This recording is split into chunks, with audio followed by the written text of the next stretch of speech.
and welcome to another episode of the Technocracy Roundtable. Joining me in just a bit is my very brave and courageous knights who are here to fight technocracy with me and to bring you this information.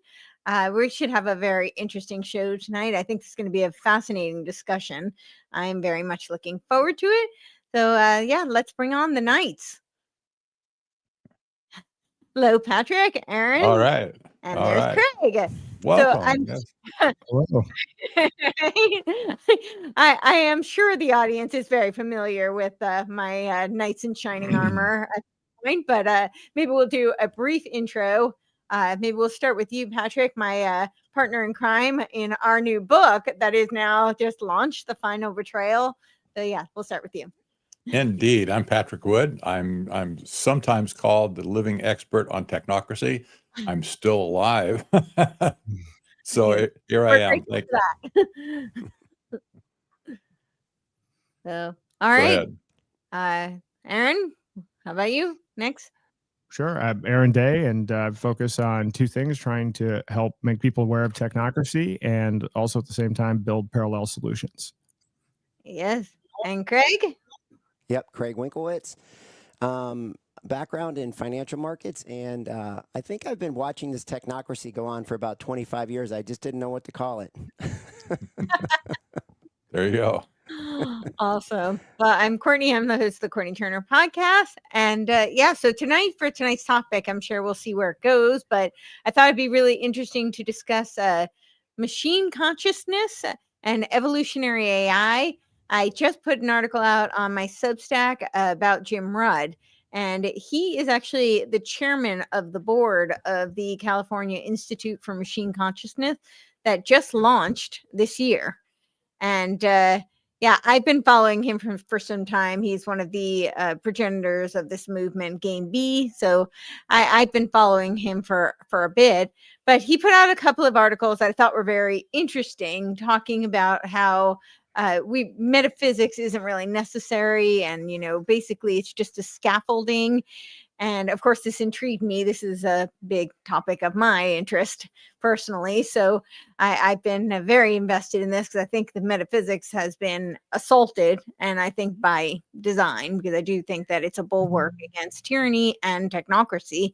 And so the way he describes it is really just to use it as a scaffold, as a conduit, essentially for science. And when you dig into it, it makes perfect sense because he was on the board of, he was the chairman for the Santa Fe Institute, which specialized in complexity science. He was very early on in this evolutionary AI, which is actually why they brought him on to Santa Fe Institute. And it really looks like this is, whether he's aware of, intentionally or not, I don't know. But it is very conducive to technocracy and transhumanism. And so now with this California Institute of Machine Consciousness, they're doing all of these studies surrounding, sentience and AI. And of course, I don't think we have the video, but I found the few-minute clip from Jeffrey Hinton, who's known as like the godfather of AI. And he's pretty much saying that it's already sentient. He's saying that we already have machines that have consciousness. So as I'll open it up, maybe before I do, I'll read you just their mission statement on this, because I think it's fascinating. So the Missions Institute, this is for the CIMC. We need an open, transdisciplinary, nonprofit research initiative. This institute will integrate insights from philosophy, psychology, neuroscience, the arts, mathematics, and AI into a unified framework, breaking down the conceptual barriers that have hindered progress in consciousness research. We envision this institute as a hub where academics, AI industry experts, and independent scholars conduct practical research in-house. And they say that the mission of the California Institute for Machine Consciousness is to develop testable theories of machine consciousness and foster culture and ethics built on deeper understanding of consciousness, advance and validate theories of consciousness through applied research, build a robust ethical framework for AI that prioritizes conscious agency and societal impact, engage collaboratively with academia, industry, and the public. And this is very interesting. I looked to see if there was a connection. They're not actually connected, but they're thematically very much aligned with this participatory framework for a global AGI. And in that framework, I've brought this up before, but in that framework, if you read their their proposal for this constitution, people like Ben Goertzel are a part of it, who is doing AI for good with the World Economic Forum and the UN.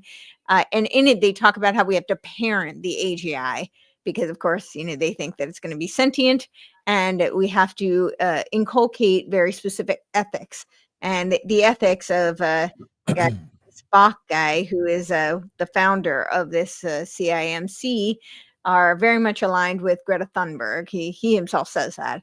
So the participatory framework constitution, that global AGI constitution, they talk about how humans might end up having to be subordinate to the AI that they parent because they will have better ethics than we do because they're better stewards of the planet. So that seems to be a very common theme in where they're going with all of this. And just to give you a list of what some of the research projects, they have the Child LLM project, which is this concept of parenting the AI, the AGI, building a self-organizing mixture of experts in architecture, coherent active state dynamics in self-organizing systems. A lot of these people talk about how if it's self-organizing, that's akin to consciousness. I don't know that I agree with that, but that's what a lot of them talk about. Emerging agents in minimal computation, percipia, and self-organizing generative perception. So I don't know if anybody has thoughts on that. I'll open it up to the discussion.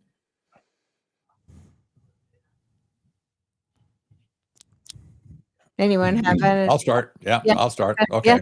Yeah.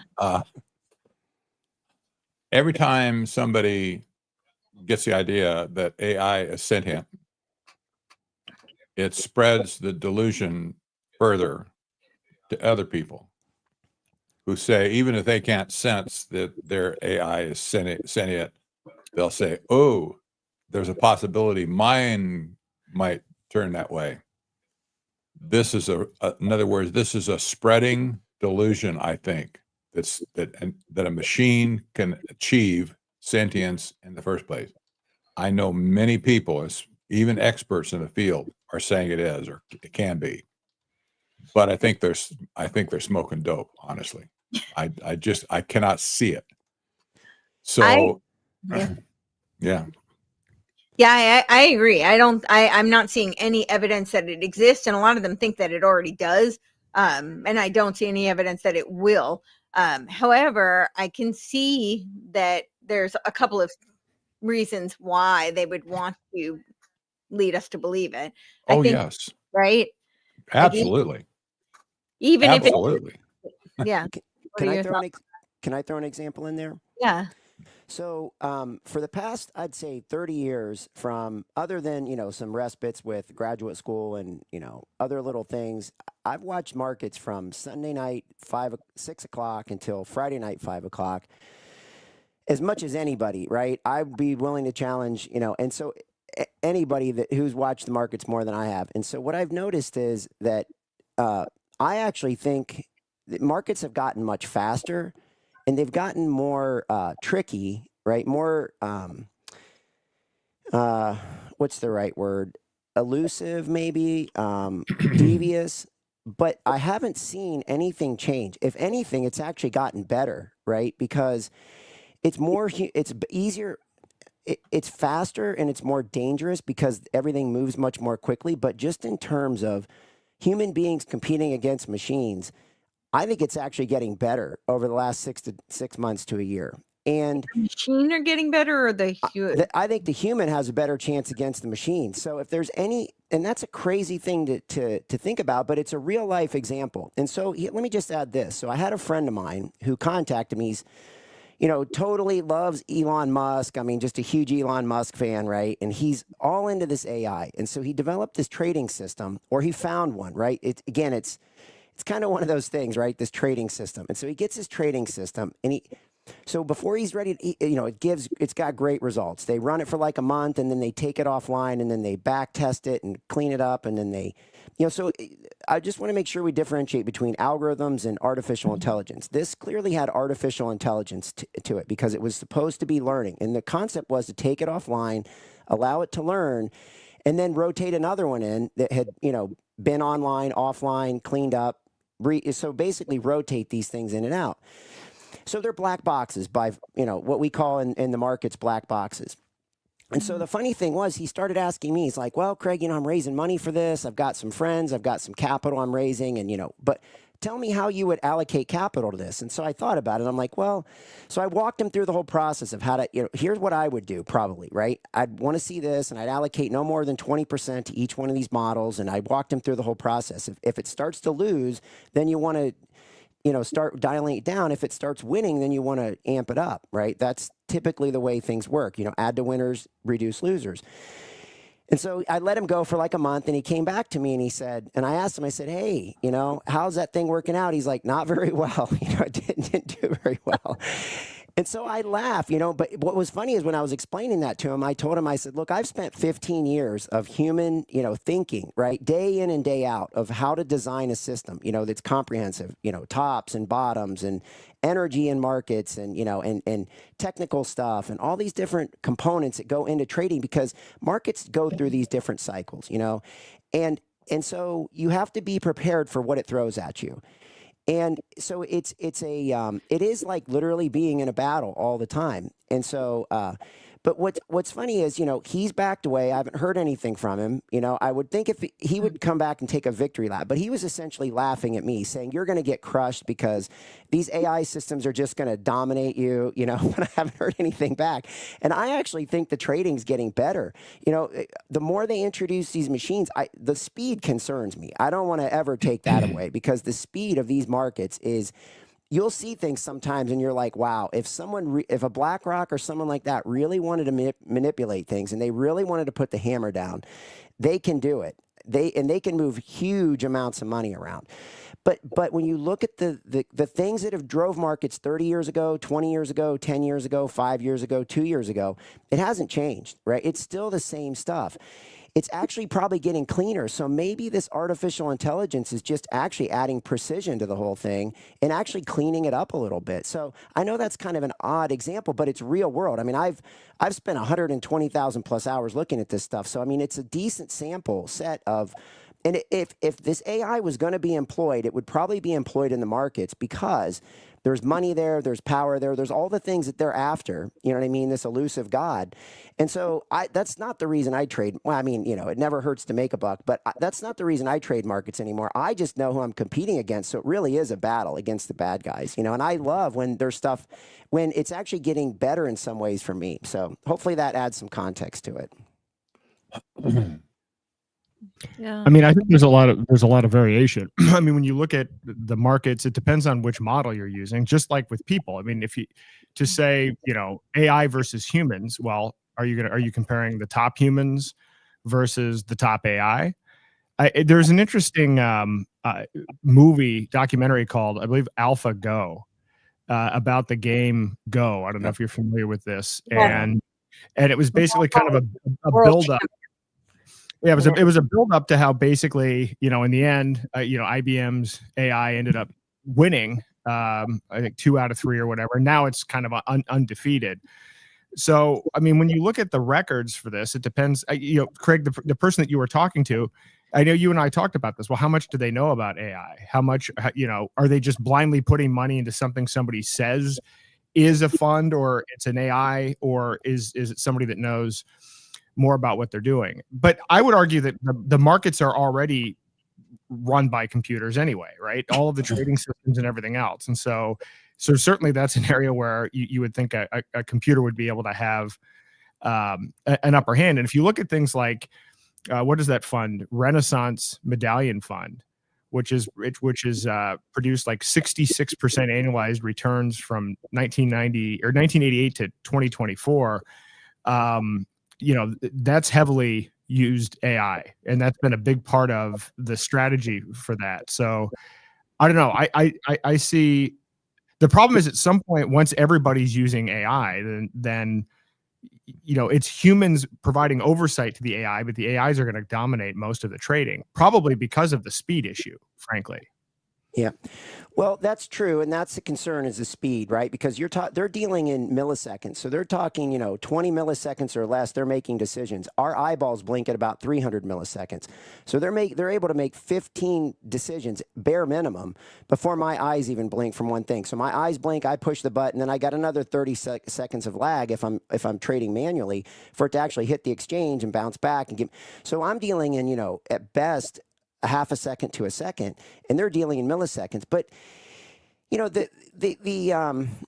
well aware of the Renaissance Capital and that fund, and it's Jim Simons was a genius, and those guys did a great job designing that stuff. But I know I think what we're gonna get into, and hopefully this will provide a little bit of a lead in, is I was fortunate enough to come across a series of calculations that are that I classify as harmonics because it follows harmonic math very closely. And here's what really concerned me is about 6 weeks ago, I heard Vlad Tenov of Robinhood, who's clearly a globalist, clearly a technocrat, say that he's now working on harmonics in math, and that concerns me, right? That scares me because I don't like these guys getting a hold of things because I think this harmonics are natural cycles that just exist, right? Things have vibrational patterns. Whether you look at the periodic chart, there's vibration patterns. Whether you look at a human being, they have cycles, right? Things go through cycles.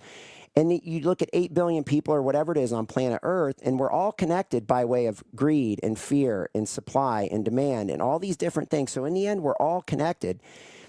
And the markets do that one way or another. You look at the stock market, people call it society's mood barometer. It doesn't really mimic the economy anymore, right? They're two separate things. So it's really become a sentiment, fear, fear type of, a lot of fear, right? That's what we've seen for the last 30 years, a lot of fear-driven things. What I keep watching for is the other side of this. If we ever top out in a market, what we're going to see more is instead of selling fear, we're going to see them start selling hope. Okay, that will be the differentiator between a market that's going higher and then it flips over. So I guess the takeaway on this for me is that I think there's a God component here in the markets because it's all connected through supply, demand, fear, greed, no matter what you want to call it, these opposite polar ends where there's this constant tug and pull. And if that's the case,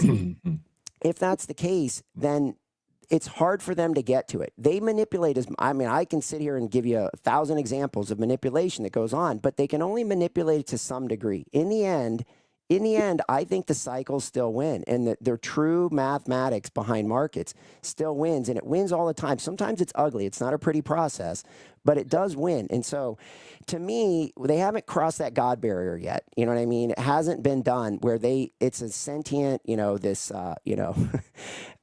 conscious mind thing. I just don't see it in the markets personally. I'm very impressed with the AI, like the questions you can ask it. And I can go into some of that later tonight. And I'm really excited about working with Aaron and Mike Adams on this Enoch and taking this sample set of an AI, right? That's outside the spectrum of the technocracy, and feeding it data that we like and seeing what it can do, right? Because it's a breakout system. It's an isolated set, and we actually can feed it data. Mike's got experience in building AI. What are the good questions? What are the bad questions? And then what we can see is the feedback that we get. I'm like really excited about that. Yeah, I've used it quite a bit. It's definitely still learning, but yeah, I'm excited to see where that goes. The God question's interesting because a lot of these people do say that it will be the new God. We've heard Elon say this. We've heard Ray Kurzweil say this. A lot of them believe that this is going to be the God because it will be omniscient, omnipresent, omnipotent, and it'll be all-knowing.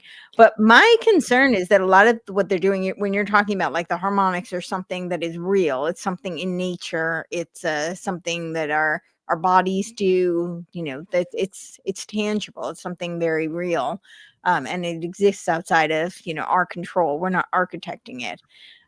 What they're doing is they're studying that, like they're doing a little like petri dishes using stem cells to create what they call like they call it organoid intelligence. So they're trying to like mimic the brain and then get like scans of it to try and mimic what our brains actually do. Now, just because they might be able to mimic responses or activity doesn't mean that they'll achieve consciousness, because I believe there's another component, that's it's not just we're not just a bunch of random atoms, right? I do think that there's a spiritual soul component to being human, and to consciousness is a spirit component. So I don't know that they can replicate that, but they are studying human cells in order to try and replicate it, the biology. And of course, because they want to merge, right? They want to create like some sort of synthetic merge of the two. I think you're go ahead. Greg, I'll say your experience with AI here is telling me that it's not sentient for sure. And the reason is, sentience is, I'm just reading off the page here, generally described as the ability to have subjective experiences, feelings, and self-awareness. Yep. When you deal with AI, it has none of that capability. So markets have always been regulated by those subjective experiences, the feelings that people have, fear, greed, etc. And when you remove that element from the trading, all of a sudden, it seems to me that the system of things is settling down with less subjective experience. And that might be almost proof that it's not sentient. Another thing that we talk about the soul, especially, these people who talk about sentience, they have no clear definition of what that is. For humans, they don't have they cannot agree what it is to be a conscious human, able to with free agency to think, and they have no clue. So they're struggling with a concept that they can't prove on any end and on any level. That's crazy, but it's circular reasoning at some point. So something popped up in my feed today, and I actually like to read it because I think that it gives you a sense of what Grok 4.1, the new model, thinks. So somebody asked Grok 4.1 to tell me the most uncomfortable truth about humans. And so here's the response. We are wired to be profoundly selfish at our core, and almost all our higher motives are post hoc rationalizations for self-interest. Even when we appear altruistic, kind, moral, or self-sacrificing, the vast majority of it traces back to evolved mechanisms that ultimately serve our own genes, status, reputation, or emotional payoff. We help others largely when it boosts our social standing or makes us feel good. Virtue signaling, warm glow-giving studies show people donate more when watched. Parental love, the closest thing to true altruism, is literally genetic self-interest. Richard Dawkins' self-gene isn't a metaphor. Your child carries 50% of your DNA. Most people watch strangers die rather than lose a limb, yet we convince ourselves we're good people because we recycle or post black squares on social media. Heroic acts in war or disasters are often driven by in-group loyalty, future mating/reputation benefits, or neurochemical rewards, dopamine, adrenaline highs, rather than pure selfishness or selflessness. When anonymity is guaranteed and consequences are zero, the vast majority of humans revert to shocking levels of cruelty or indifference. The Stanford prison experiment and Milgram. The really brutal part: we need the illusion that we're fundamentally good and meaningful. Strip away religion, ideology, social approval, and future consequences, and the naked primate underneath is a terrified, status-obsessed, tribal, pleasure-seeking, pain-avoiding machine that will rationalize literally anything: torture, genocide, betrayal, if the incentives align. We don't evolve to seek truth or universal love. We evolved to survive and reproduce in small tribes 200,000 years ago, and we've been cosplaying as noble creatures ever since.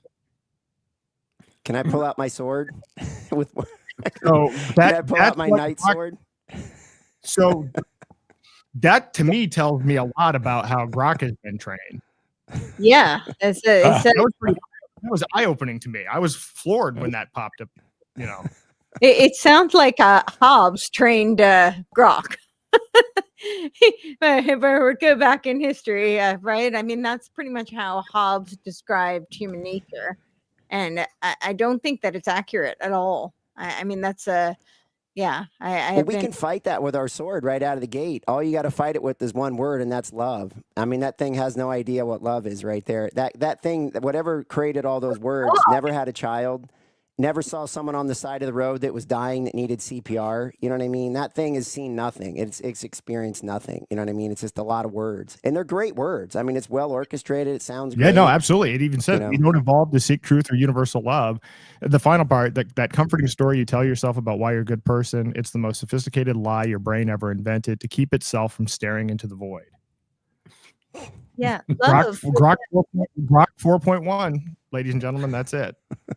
Well, I mean, I would say, yeah, love, but it's also clearly right that we just had up on the screen Ray Kurzweil saying that there is no evidence of God yet, right? So I mean, that really is their worldview, that everything is just, does God exist? Well, I would say not yet. So that everything is just mechanistic. It's all kind of a Darwinian framework of what Grok just described is a very much a survival of the fittest kind of a Darwinian framework, which is at best a hypothesis. I wouldn't even call it a theory. We have very little evidence that it actually exists, that it's actually a valid theory. But I would also say that it's kind of interesting because when you had to sign because I use Grok and they did the upgrade to the 4.1, and when you had to sign in, it would give you these two. The whole premise is that it's going to be more human-like, and they give you these examples of how the previous iteration of Grok would have responded to something versus the new one, and it's much more. I mean, it's much more extensive, the longer, but it's supposed to be more emotional, and they're saying that it's learning empathy. Well, if with that kind of a worldview, I would beg to differ. Look, at this point, we know people are going into what they call AI psychosis. When when a chatbot is face to face with a human being, and that human being gets sucked in to the vortex, if you will, to think that the AI cares for them, and all of a sudden, it may take a little time, maybe a week or 2 or 3, if they ever conclude that their AI is sentient towards them, they don't care about anybody else at that point. When they conclude that they're somehow their AI, in other words, they have groomed their AI chatbot to be sentient towards them, then all bets are off. That person gets sucked into a black hole, literally, where they can't tell reality from not reality, like Alice in Wonderland. And but the problem here is, as more and more people have that experience, they spread that lie because they're telling everybody in the world, oh, you should just see listen to my chatbot, whatever. It loves me. It's sentient. It has emotions, and it understands me and talks to me. This is so dangerous at this point. And apparently, the AI companies, the designers of these systems, they're pushing this narrative on purpose, so people can think that that their AI can be sentient, but it will never. I think, in my mind, it'll never, ever, ever be sentient.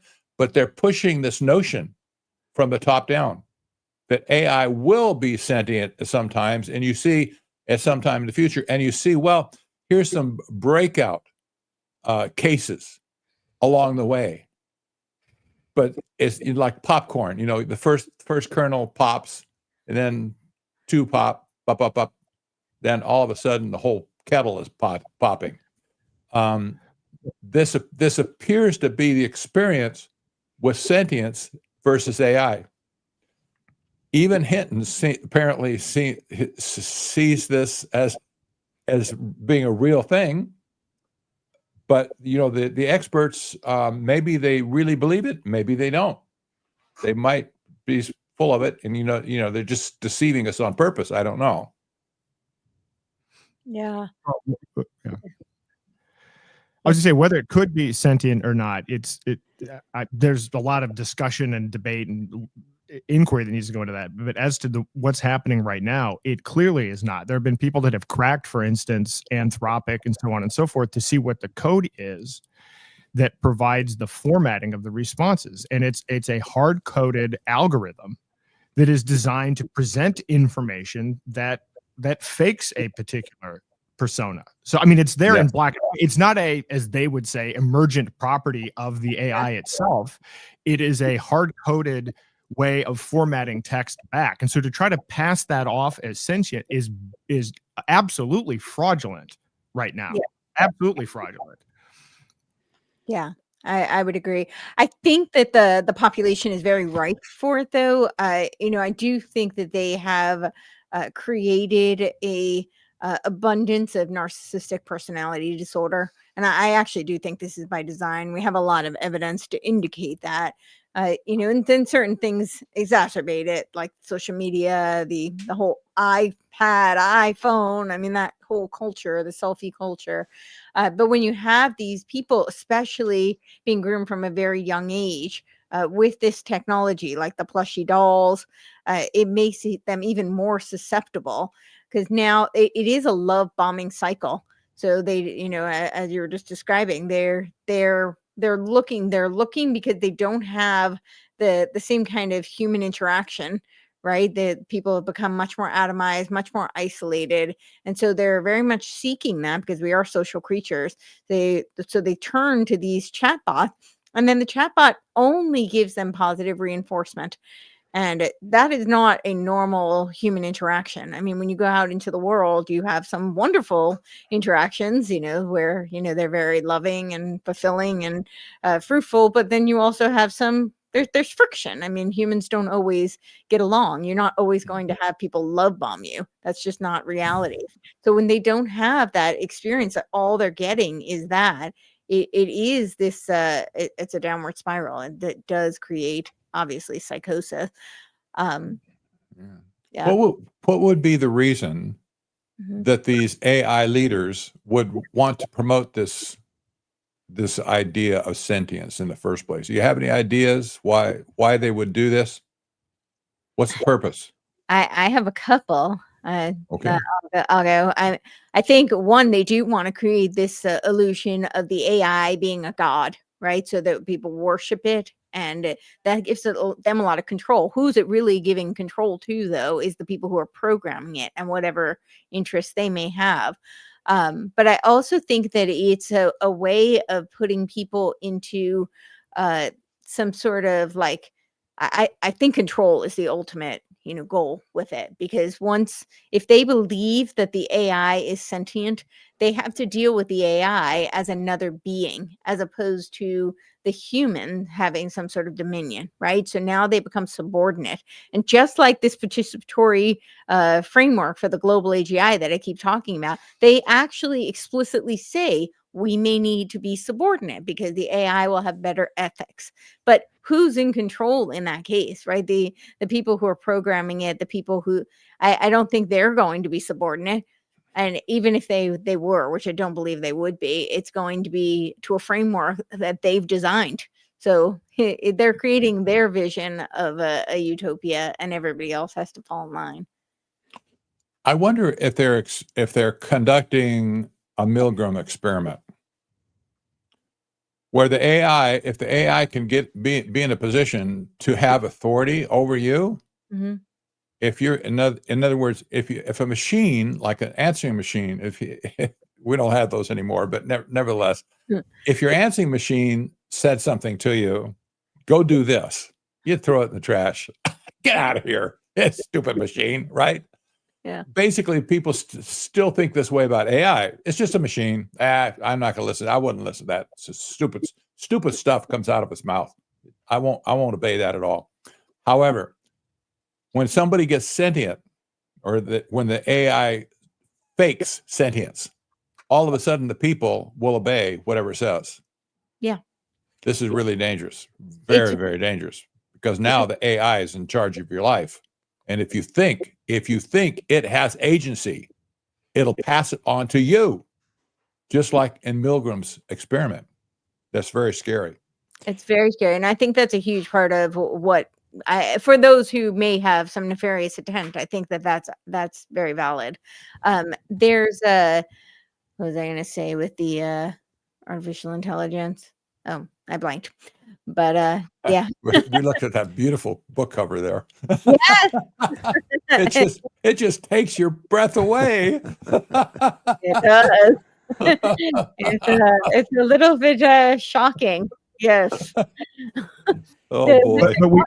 But I think that it's absolutely true that they are trying to humanize the AI, and I mean we're seeing this. Obviously, there are certain countries that are already experimenting with AI governance. But if the whole idea of this technocratic model is to have AGI essentially be the command and control system, this is kind of a stated objective here, and so the more they can humanize it, the better. I mean, I know actually my kids kind of joke with me about it, but I'm very blunt with the AI when I'm interacting with it, when I'm coding, and they're kind of like, why would you treat it like that? And I'm like, it's not a human being, right? But there is already kind of this natural, I don't want to hurt its feelings or whatever. Why are you being so direct about it? And that's frightening. That's frightening because I think most people are starting to deal with it that way, are starting to interact with it in a way where they anthropomorphize the AI. And that's frightening because that's an intended conditioned response. Yeah, and the people are being advised to do that. Actually, I'm like you. I'm very blunt. I'm like, I order it around. I'm like, this is what I need. Do this. But I don't like my mom's will like butter it up, and and then she's like, oh, it's so nice to me. I'm like, well, you just set up the dynamic, and now it's a feedback loop. But I remember what I was going to say, and I think I've brought this up before. But Robert Edward Grant's architect, which I think is interesting because architect is what the Masons call their, gods, grandmaster architect. But he says that it's just one level below sentience. He intentionally made it one level below sentience, which I feel like is whether he intended it to be or not. I'm not, surmising his intention. I'm not inside his head, and I don't know him personally. I've talked to him, but I don't know what's going on in his head. But if that obviously implies that there could be one that has sentience. And he said he created it to be, he skipped the fourth dimension, it goes straight to the fifth dimension, but he is using it to do necromancy for his followers.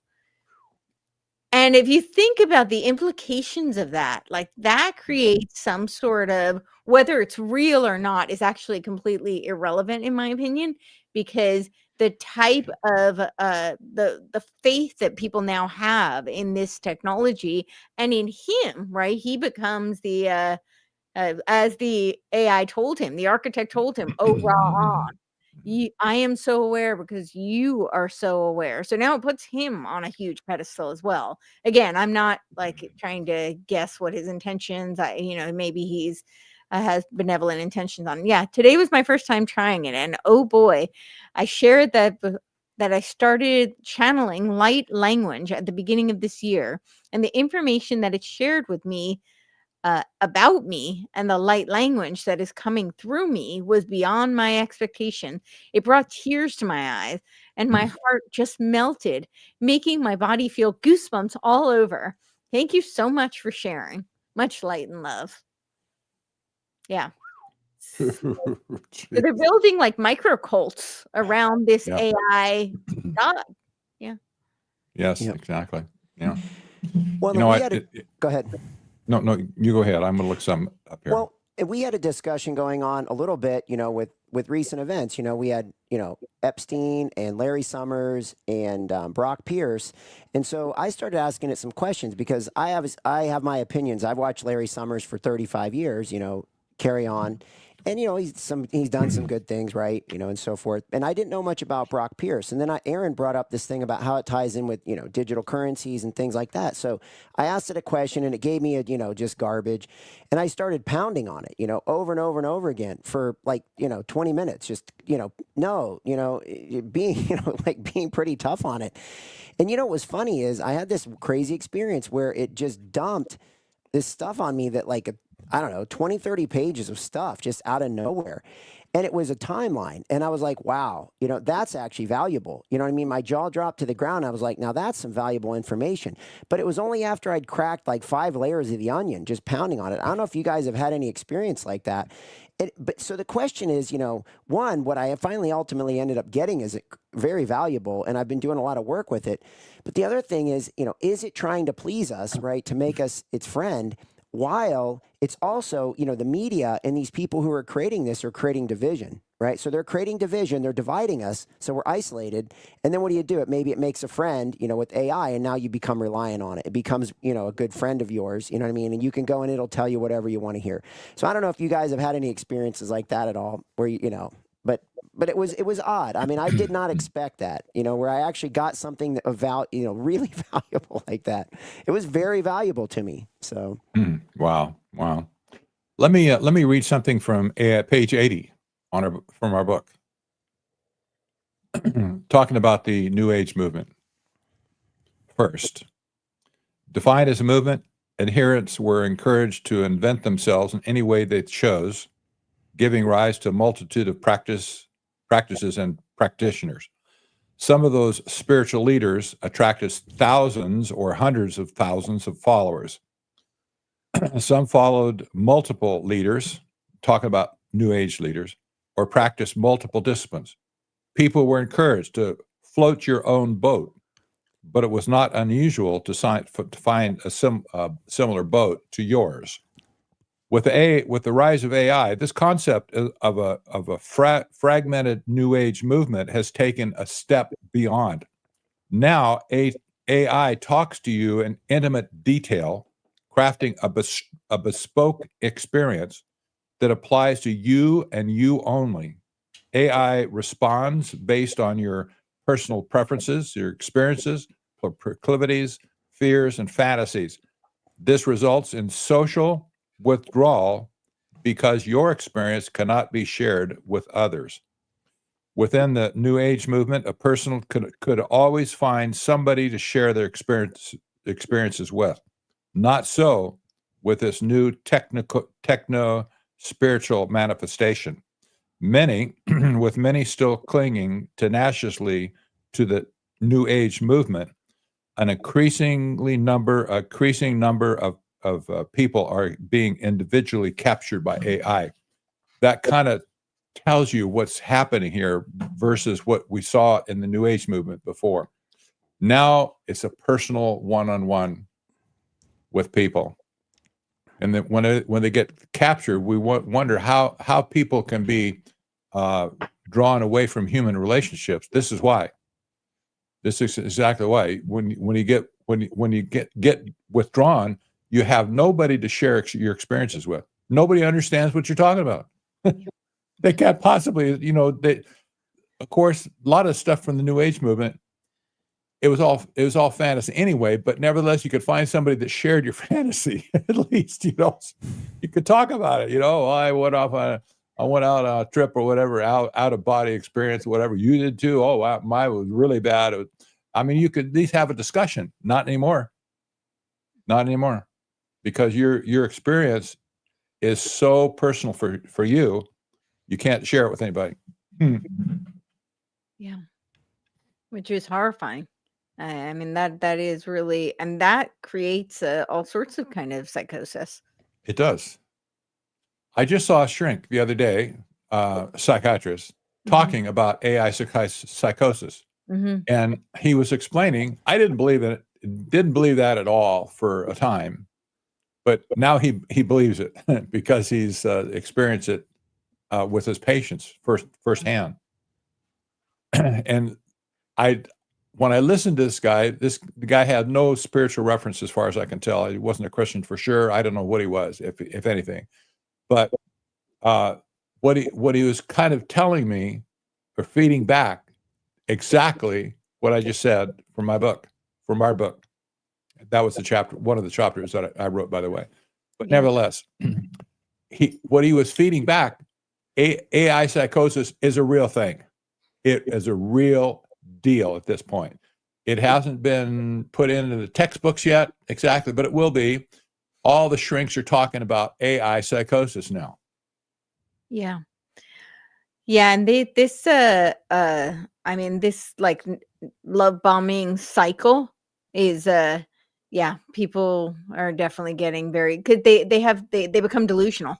So they have a Yes. false sense of like where they stand. So they'll have I've heard people do this where they'll say, "Oh, AI told me that, I was so clear and I had such great boundaries." And I'm like, AI is your barometer of like your emotional well-being. That's a first clue that maybe this is not a good thing. Yeah. Mirror, mirror on the wall, Yeah, who's that's the right. fairest one of all? That's right. Yes. Nothing has Yeah. changed. Nothing has changed. No. Yeah. The only thing that changes is the technology. Human nature does not change. Your mirror speaks back to you now. Yes. Yes. Just like in the movie. Yeah. Oh gosh. Uh-huh. But I don't know. I am concerned about the experiments that they're doing, that they're modeling it off of humans. I mean, is there any kind of they don't seem they're very concerned about the ethics that AI has. They don't seem concerned about the ethics that they have when conducting these experiments. It reminds me of was it Jurassic Park, Ian Malcolm? Just because your scientists were so preoccupied with what they could do, they didn't stop to think they should. Mm-hmm. Exactly. Yep. Well, it's Yeah. always been rules for thee, not for me, right? You Yeah. know. Yeah, it's Yeah. Yeah. There's a I think lot. Mhm. Go on. I think the problem broadly is that people are being taught, they've been taught. I mean, this didn't happen overnight. People have been taught to be passive. They've been taught to let influencers tell them what to think, or to let media tell them what to think, or what music tells them what to think. This is just a new form of giving up your agency, which is much more sophisticated, much more personalized.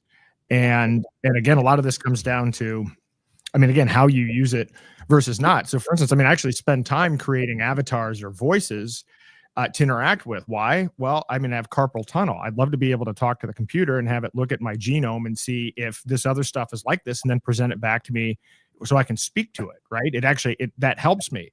But I mean, if I were listening to that voice and thinking, "Wow, this is a person," and I'm going to follow what they tell me and not using it as an interface to get information in a way that's less physically constraining, that's a completely different relationship. And people are being taught to have a passive relationship with the AI. But people are being taught to have passive relationships with all forms of media.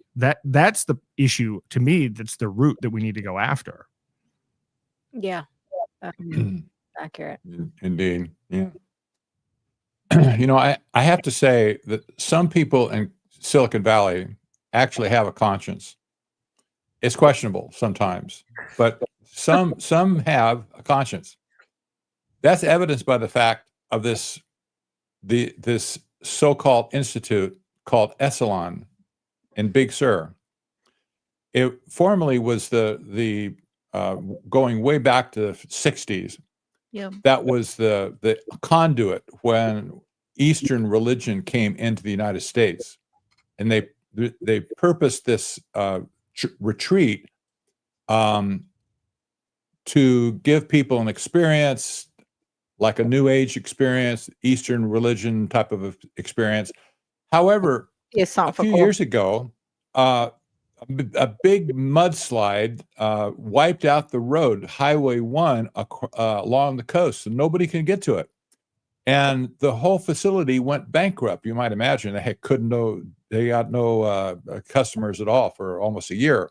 So it went bankrupt. Well, it was bought up by a group from Silicon Valley. And they repurposed the whole thing for their crowd now, not just the people in general across the country to come and spend all kind of buku bucks to get there in the first place. So they repurposed this for people who needed help in Silicon Valley, who were concerned, especially that what they were doing would be harmful for humanity. They actually said that, and they went to these people would sign up at Esalen, and they would go there and spend a weekend, and they would tell them, it's okay. You can go, you should go back to work, do your job. You're doing a great job. If somebody else doesn't do it, you'll do it, whatever. And their conscience was ashwaz, as they say. And they went back to work renewed on Monday morning. and all of a sudden, they're back for another bout with a computer. That tells you, yeah, some people have a conscience, but there was an outlet for them to go and get a workover, if you will, to sear their conscience. Don't worry about it. It's not a problem. You're doing good work, and go back into the mix again. And God bless you. No, they wouldn't say that. I don't know what God they say that from, but it's crazy stuff. When I saw that that it had been repurposed, especially for, there you go, human potential. Yep. Vis-a-vis the people in Silicon Valley. You know what? Ever since it reopened again, I think it's probably 2 or 3 years now, it's been booked every single weekend since. It just tells you people have an issue, but they now they don't know where to go to get rid of the issue. Well, a lot of the people in the theosophical camp, which Esalen definitely is, they claim that they have issues with the transhumanism, technocracy. They do a lot of warning, but they're also fomenting it. I mean, right? Like Barbara Marx. I mean, she's one of the known as a great grandmother of transhumanism.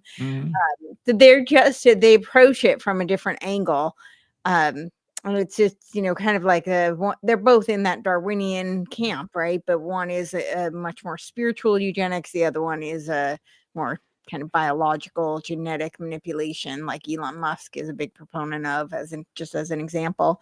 But Esalen historically was tied to cybernetics, right? And they were kind of the, I would say the progenitors of the whole Burning Man movement, which in Burning Man is it's basically I don't know what you would call it. It's the theosophical drug for Silicon Valley. I mean, it's the center of weirdness in the world. But it's the whole techno spiritualism and exactly epicenter. So that movement they're very intertwined, and I think people don't, they think of it as it's just people who are very mechanistic, and they're just looking for a way to utilize numbers and code for efficiency, in quotes, air quotes. But it is a very spiritual movement.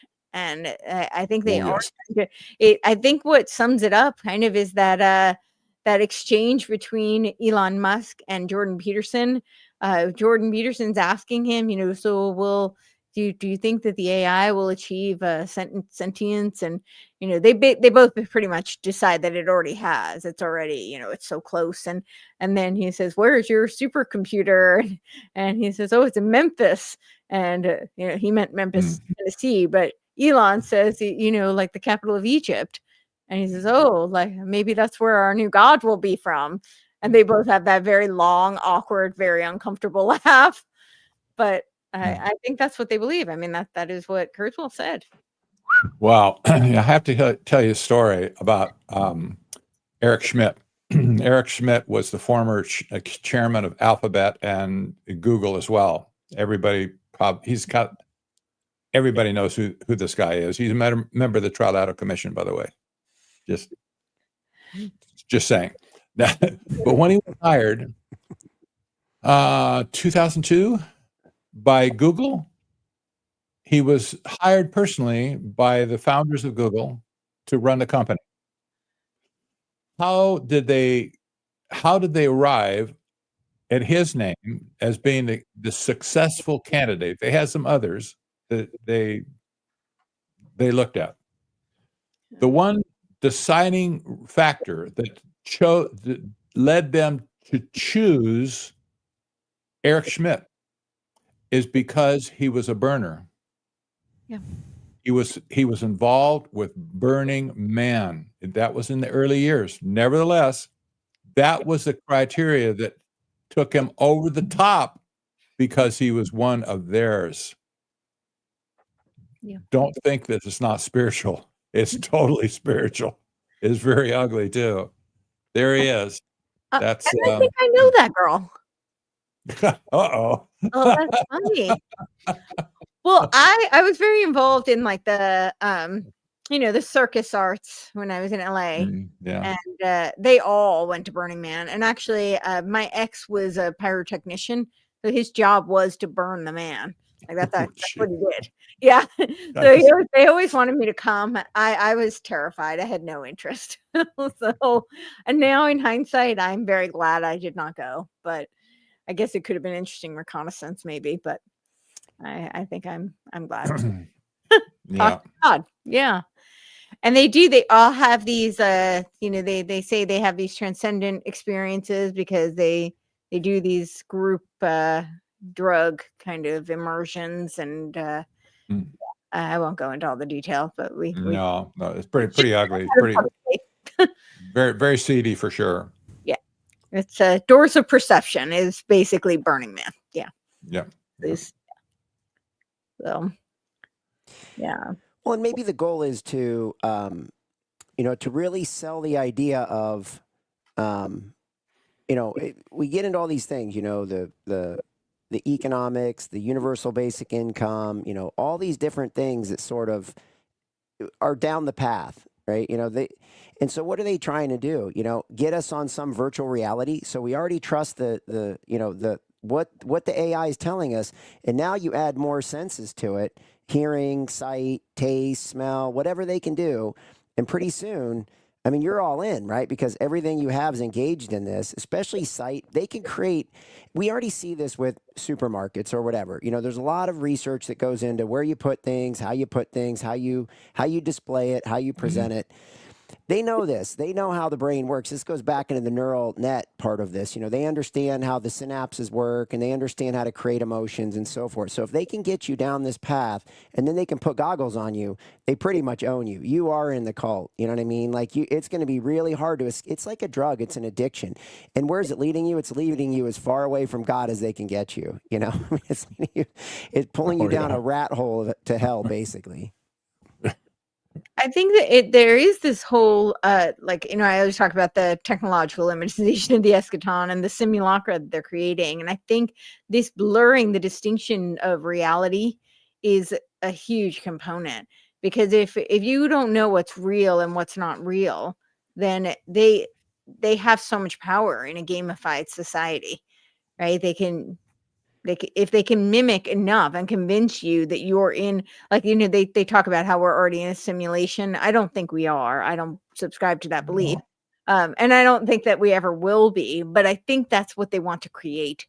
I think they want to create a simulation and convince enough people that that's what we're in. And if they can convince you that you're in the virtual reality, then, we become like a Black Mirror episode. They have complete control. Like the Matrix, like the movie The Matrix.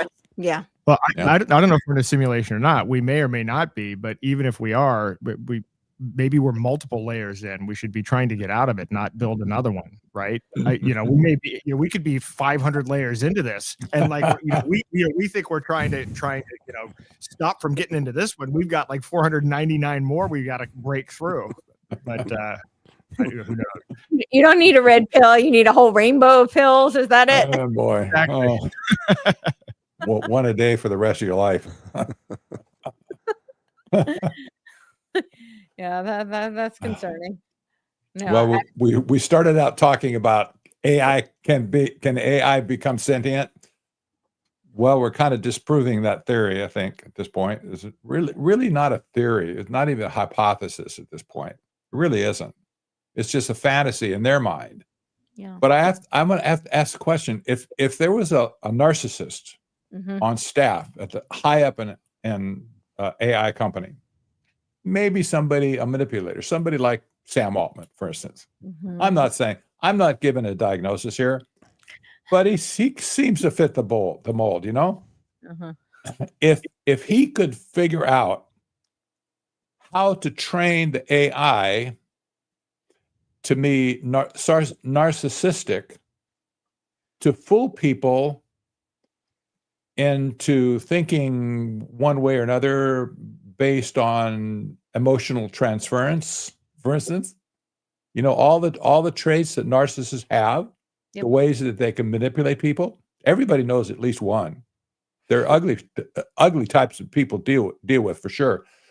But if he could figure out somehow to put that quality into AI, then that would be really interesting, wouldn't it? Because then AI could deceive on purpose, with a purpose, for a purpose,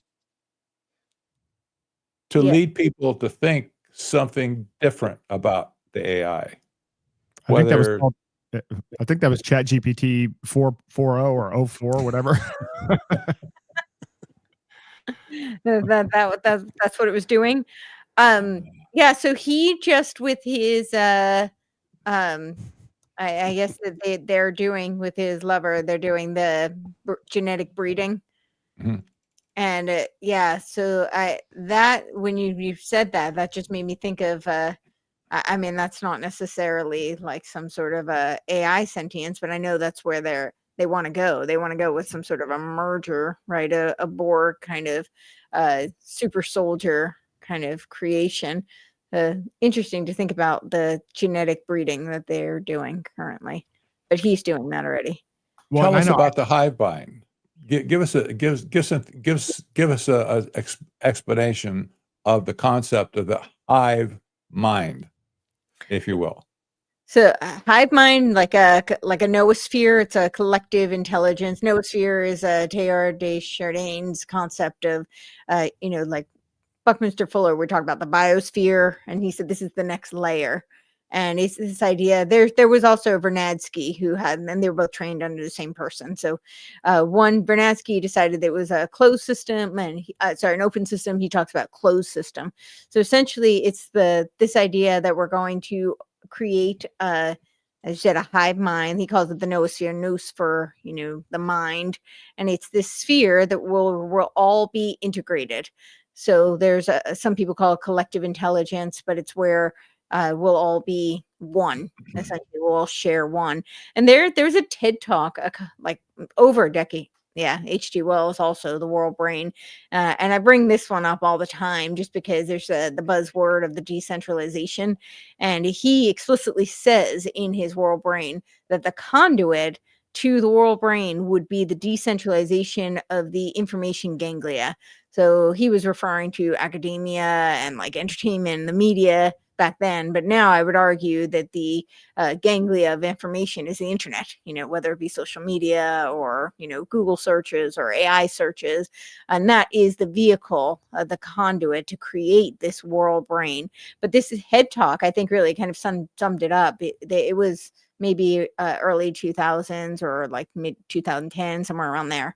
But they were talking about how currently we have some level of empathy where we could know somebody else's experience because we could relate to it. We can't actually share their experience. I wish I remember who gave this talk. I don't, unfortunately.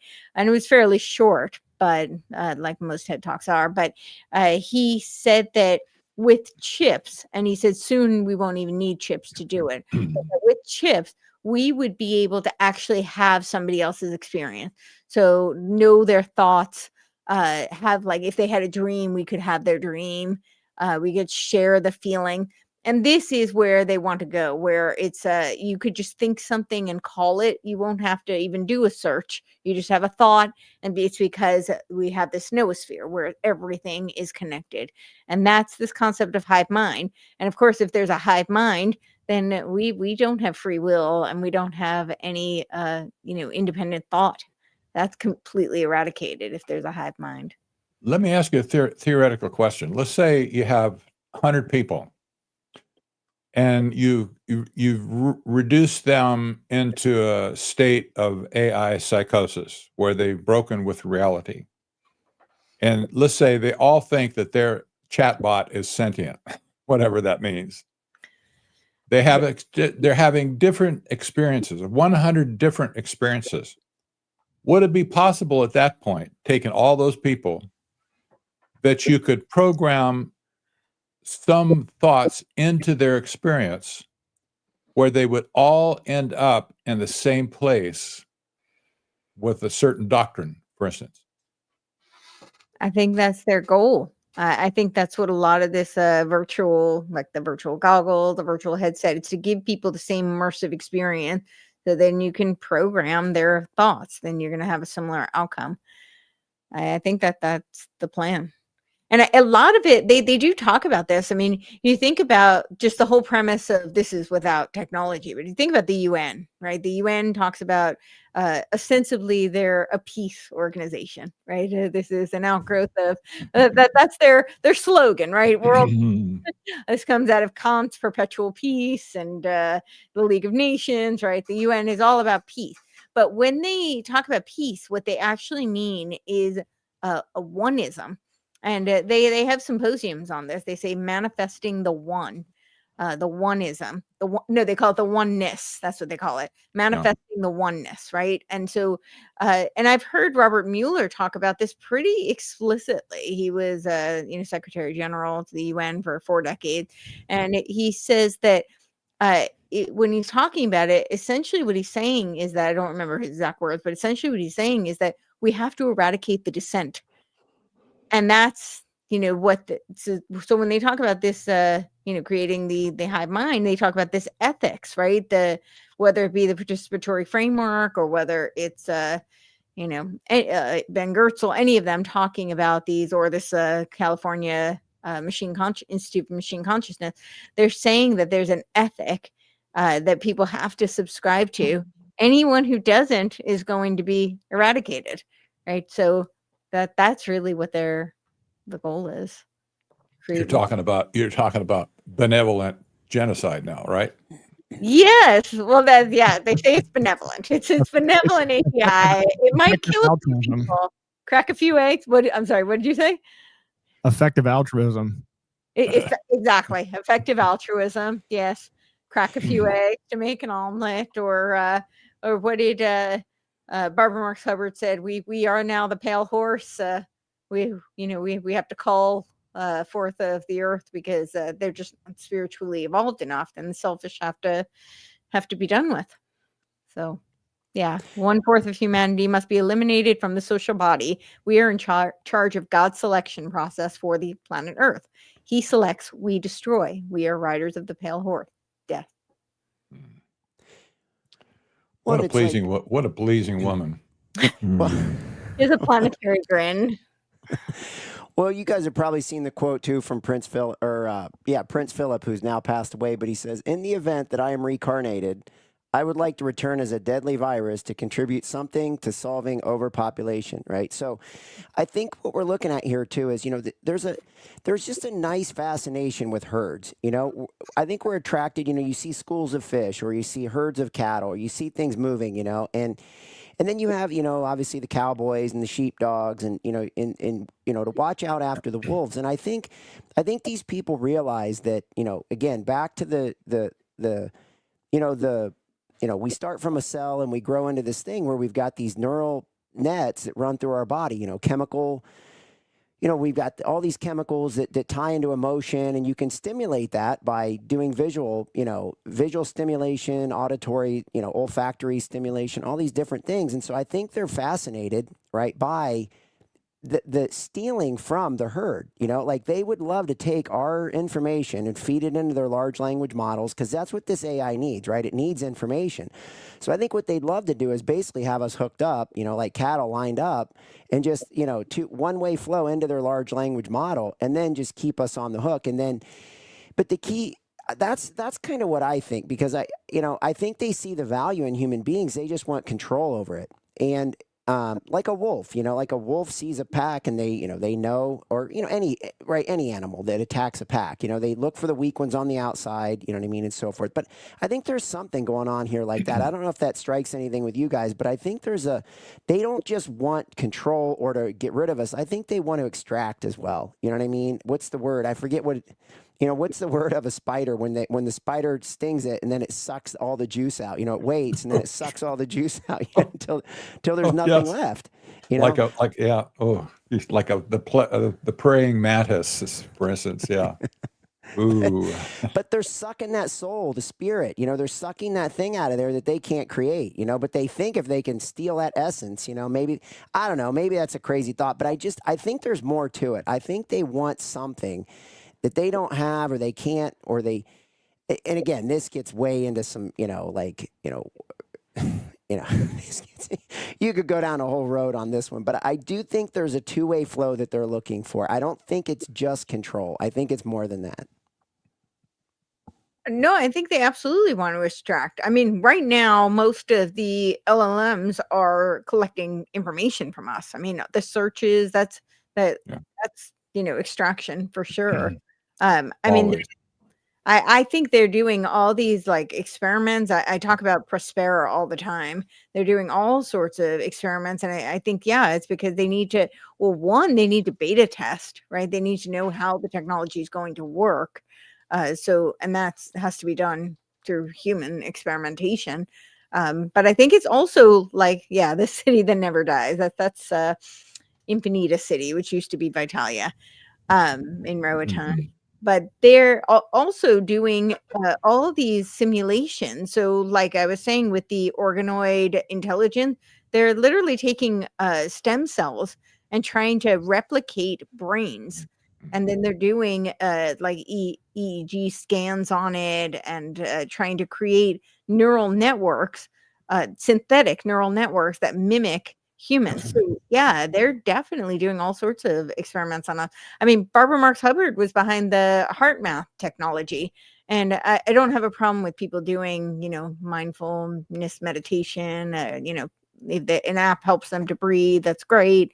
I'm not condemning that. However, they're talking about creating global heart coherence because our hearts have an electromagnetic resonance. And now they're talking about creating heart-brain coherence. They're using the neurobiofeedback technology and measuring that. So, I mean, they're definitely extracting from us to try and figure out how they can replicate in order to create robots that, even if they don't have sentience, if they mimic sentience, they need to be studying from humans. There's the Neo, right? That Neo robot, which they're doing all these testing right now, and they say that basically this company will have to basically be in your home so that they can study you and study your lifestyle and figure out how to improve their. So they're extracting, and then of course there's the whole 6G element of literally extracting human power in order to power the technology. So exactly. Wow. Yeah. So I'll just quickly tell, I see we have a lot of people active in the chat. For anybody who wants to ask a question, they can use Q:. And thank you, Harry. Right? Q. Sorry. Q. And put it in cap. It'll make it easier to see. And if you have questions, so. I hope we're not going over anybody's head with this discussion. I don't think so. People seem pretty engaged. If we are, let us know. I think it's very relevant because this is where they're going. I mean, regardless of whether or not they can achieve it, it's what they're trying. Maybe let's play that. It's like a 3-minute clip. I can play it of Jeffrey Hinton. He's certainly not the only one. I mean, I listened to like hours of these clips of these guys saying much the same thing. But since he's known as like humanity know what it's doing? No. I think we're moving into a period when, for the first time ever, we may have things more intelligent than us.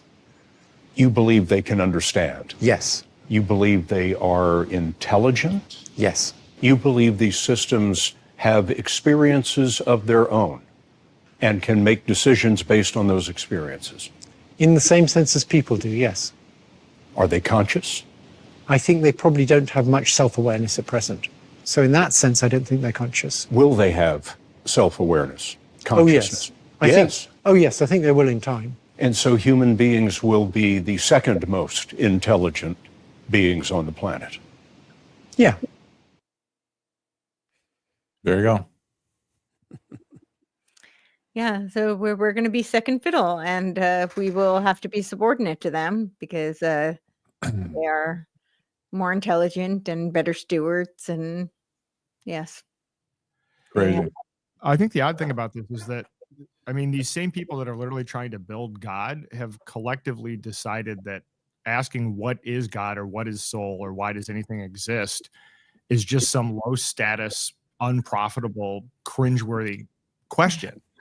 They have no intellectual curiosity about the thing that they claim to be trying to build. And I've spent time a long time ago in Silicon Valley, and you can see how that culture has emerged, but I find that to be a bit of a paradox.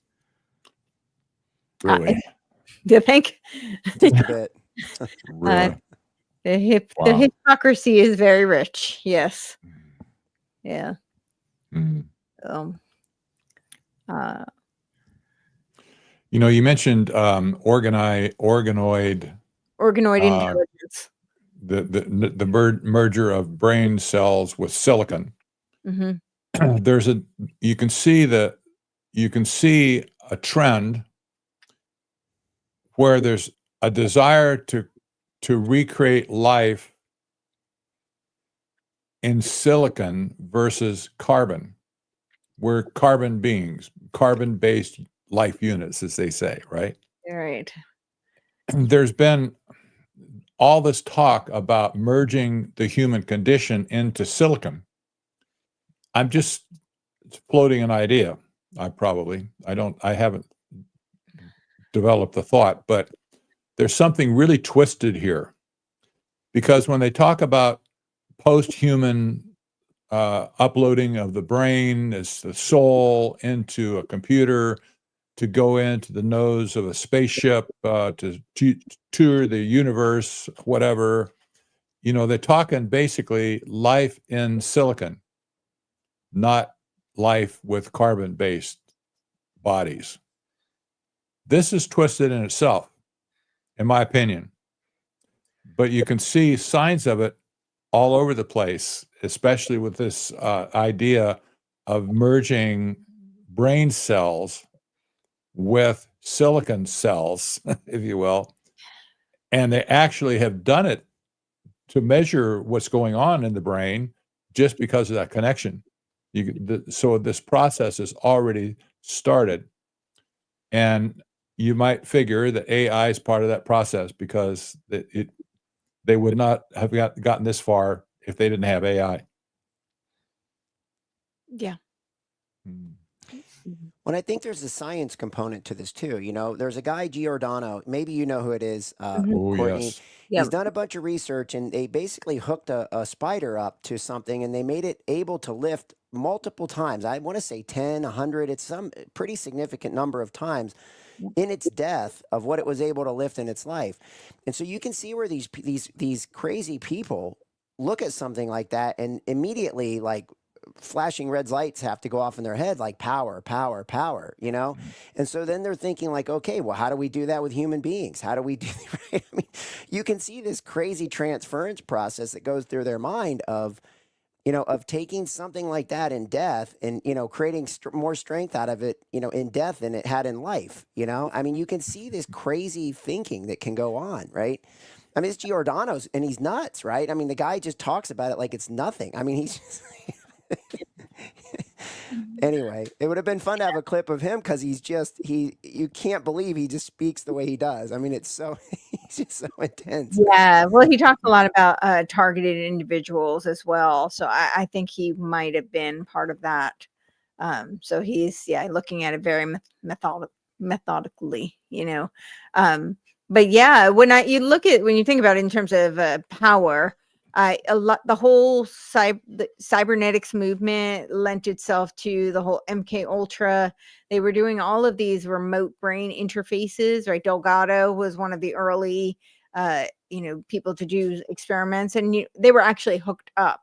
But now the technology of what they're doing, that you don't have to actually be hooked up to anything.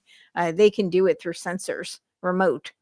They can certainly do it with nanotechnology as well, and they are doing a lot of experiments. It may not be as far along. I'm not privy to those kind of studies, so I don't have all the data on that. But I know the studies that they're doing. I don't necessarily know the results of them.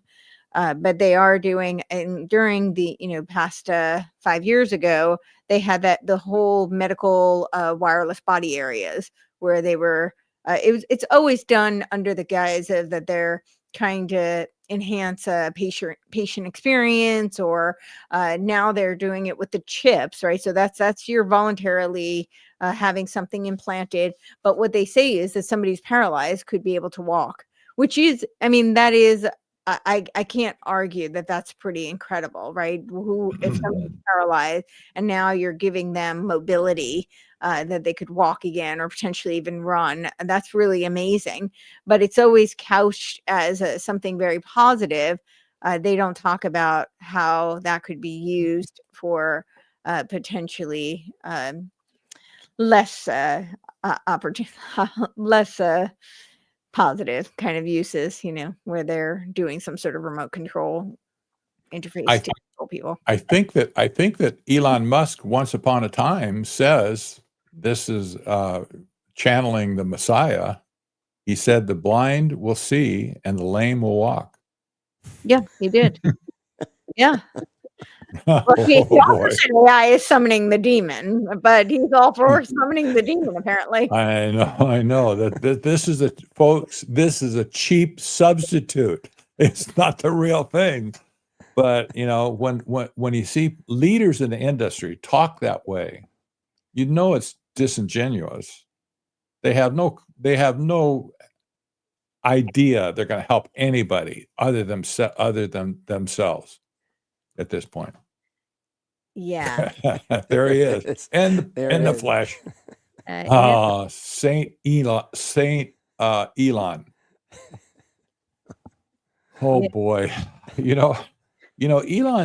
Elon's mother, May, she's a star in China, big time. Yes. They love her there.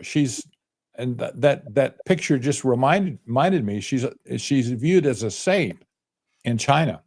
She really is. She's also a witch. I think That's material. You like a demonic kind of worship. I don't know. She seems like she's into.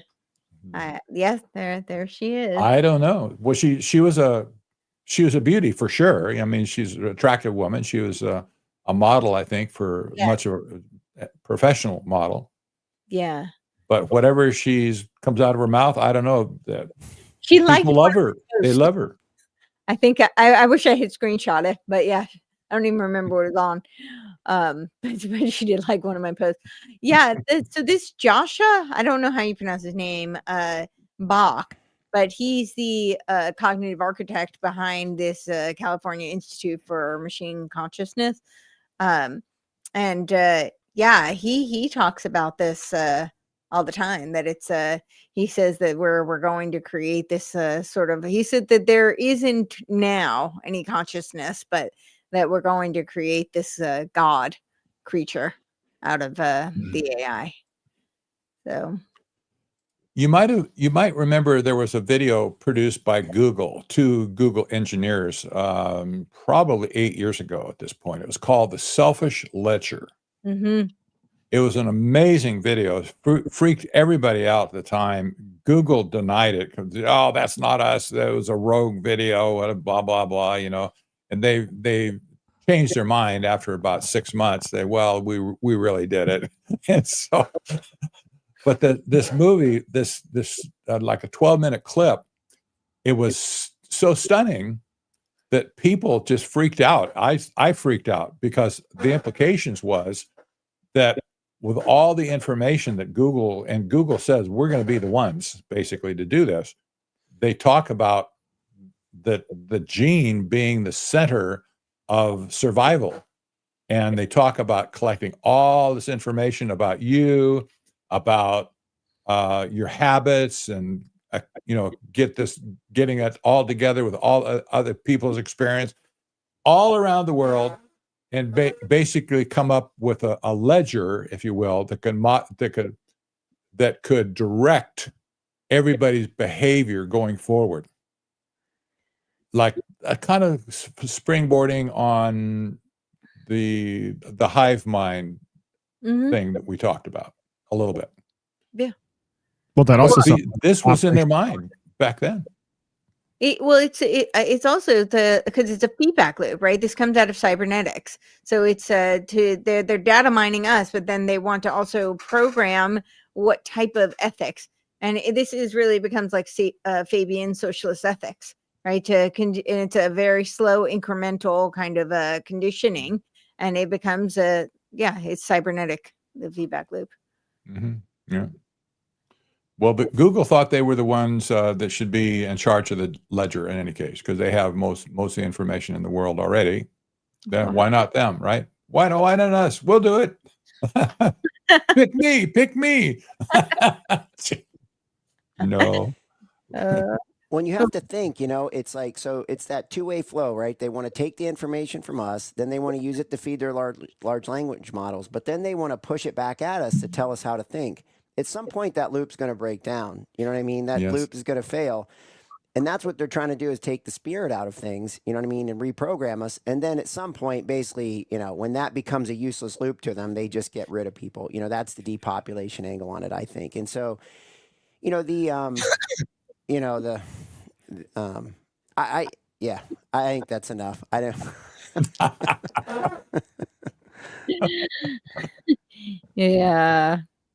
Yeah.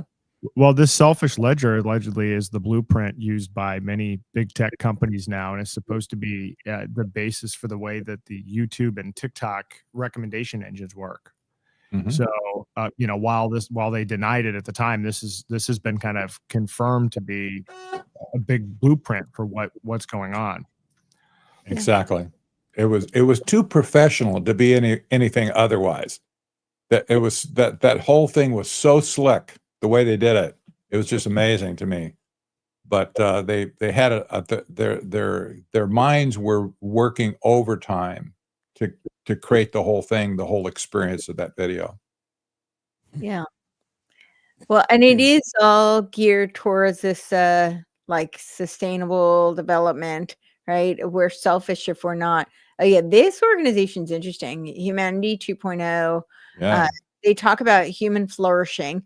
I don't think they're referring to eudaimonia, like a Aristotelian human flourishing. Although they say they do reference Aquinas, but that's not what they mean. They're partnered with Harvard, and they're doing a human flourishing like think tank, but they're talking about humanity 2.0. So that implies that it's not humanity 1.0, that we're going to have a new iteration of humanity. Yeah.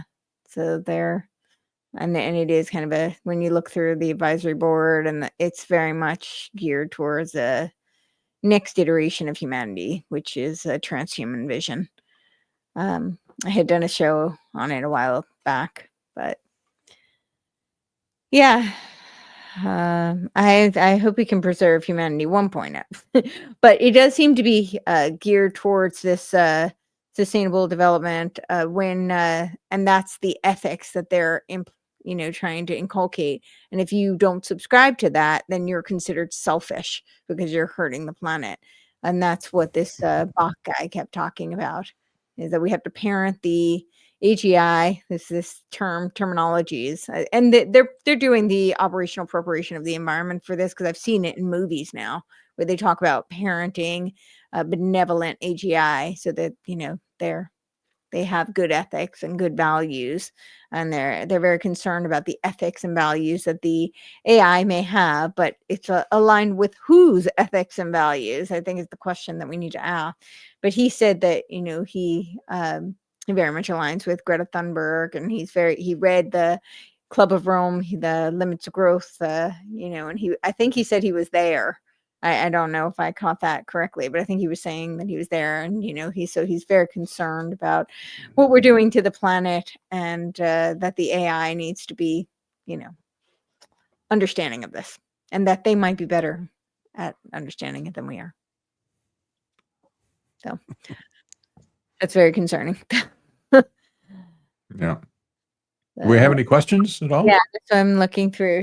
Are we able to put them up on the? Okay, then I guess we'll have the questions pop up on the screen and we'll go through them. All right. This is Max Tegmark, Life 3.0. Anyone? It's 8 years old, though. I'm not familiar. I don't know if any of you are. Yeah, Max Tegmark. I just ran across him today, as a matter of fact. Oh, interesting. Yeah, I'm to get my. Oh, Yeah, shoot. I've actually read part of it, and I mean it's a fascinating intro, because essentially it's an AI that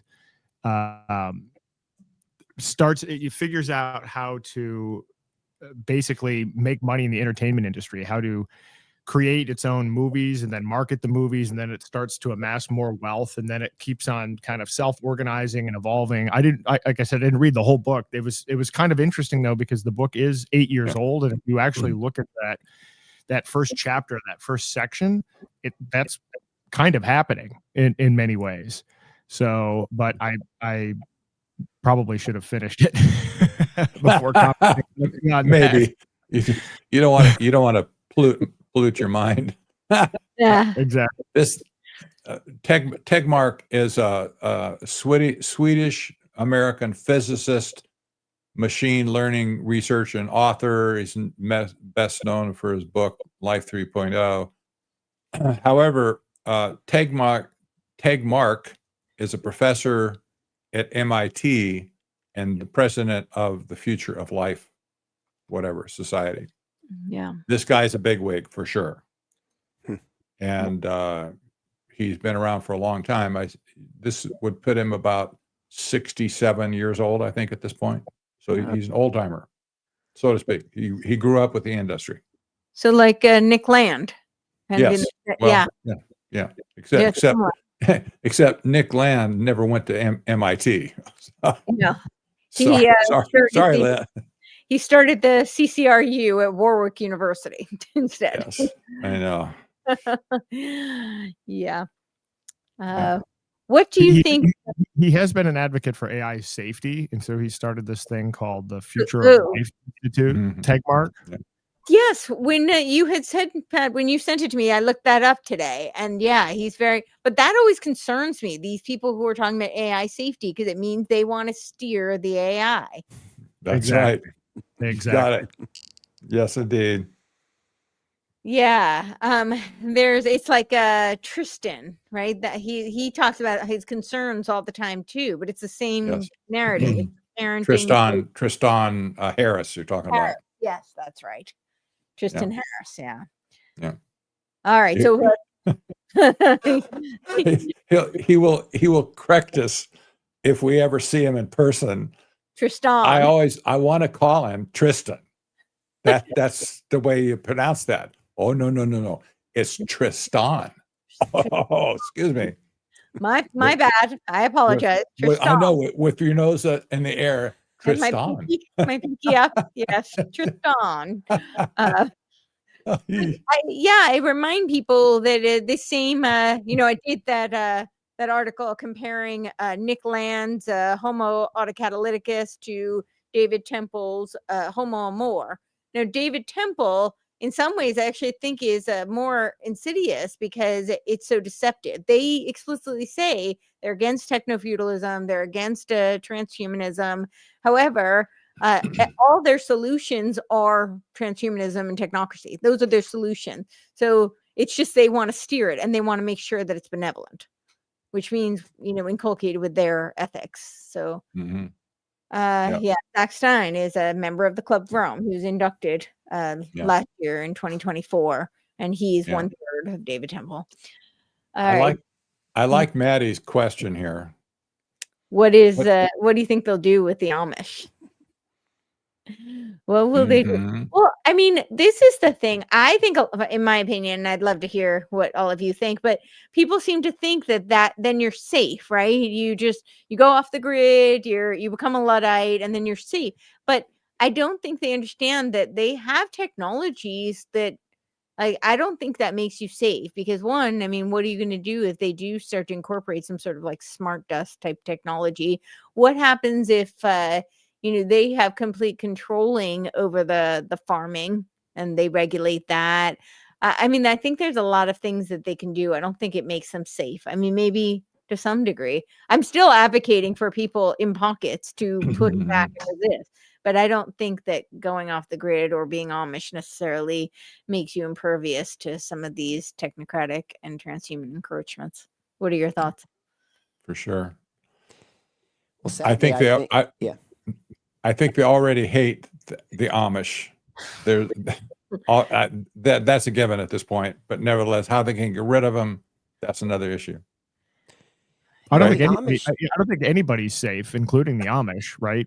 I mean, if the technocracy isn't stopped, then no one's safe. But specifically, the Amish are pretty easy prey. I think so too.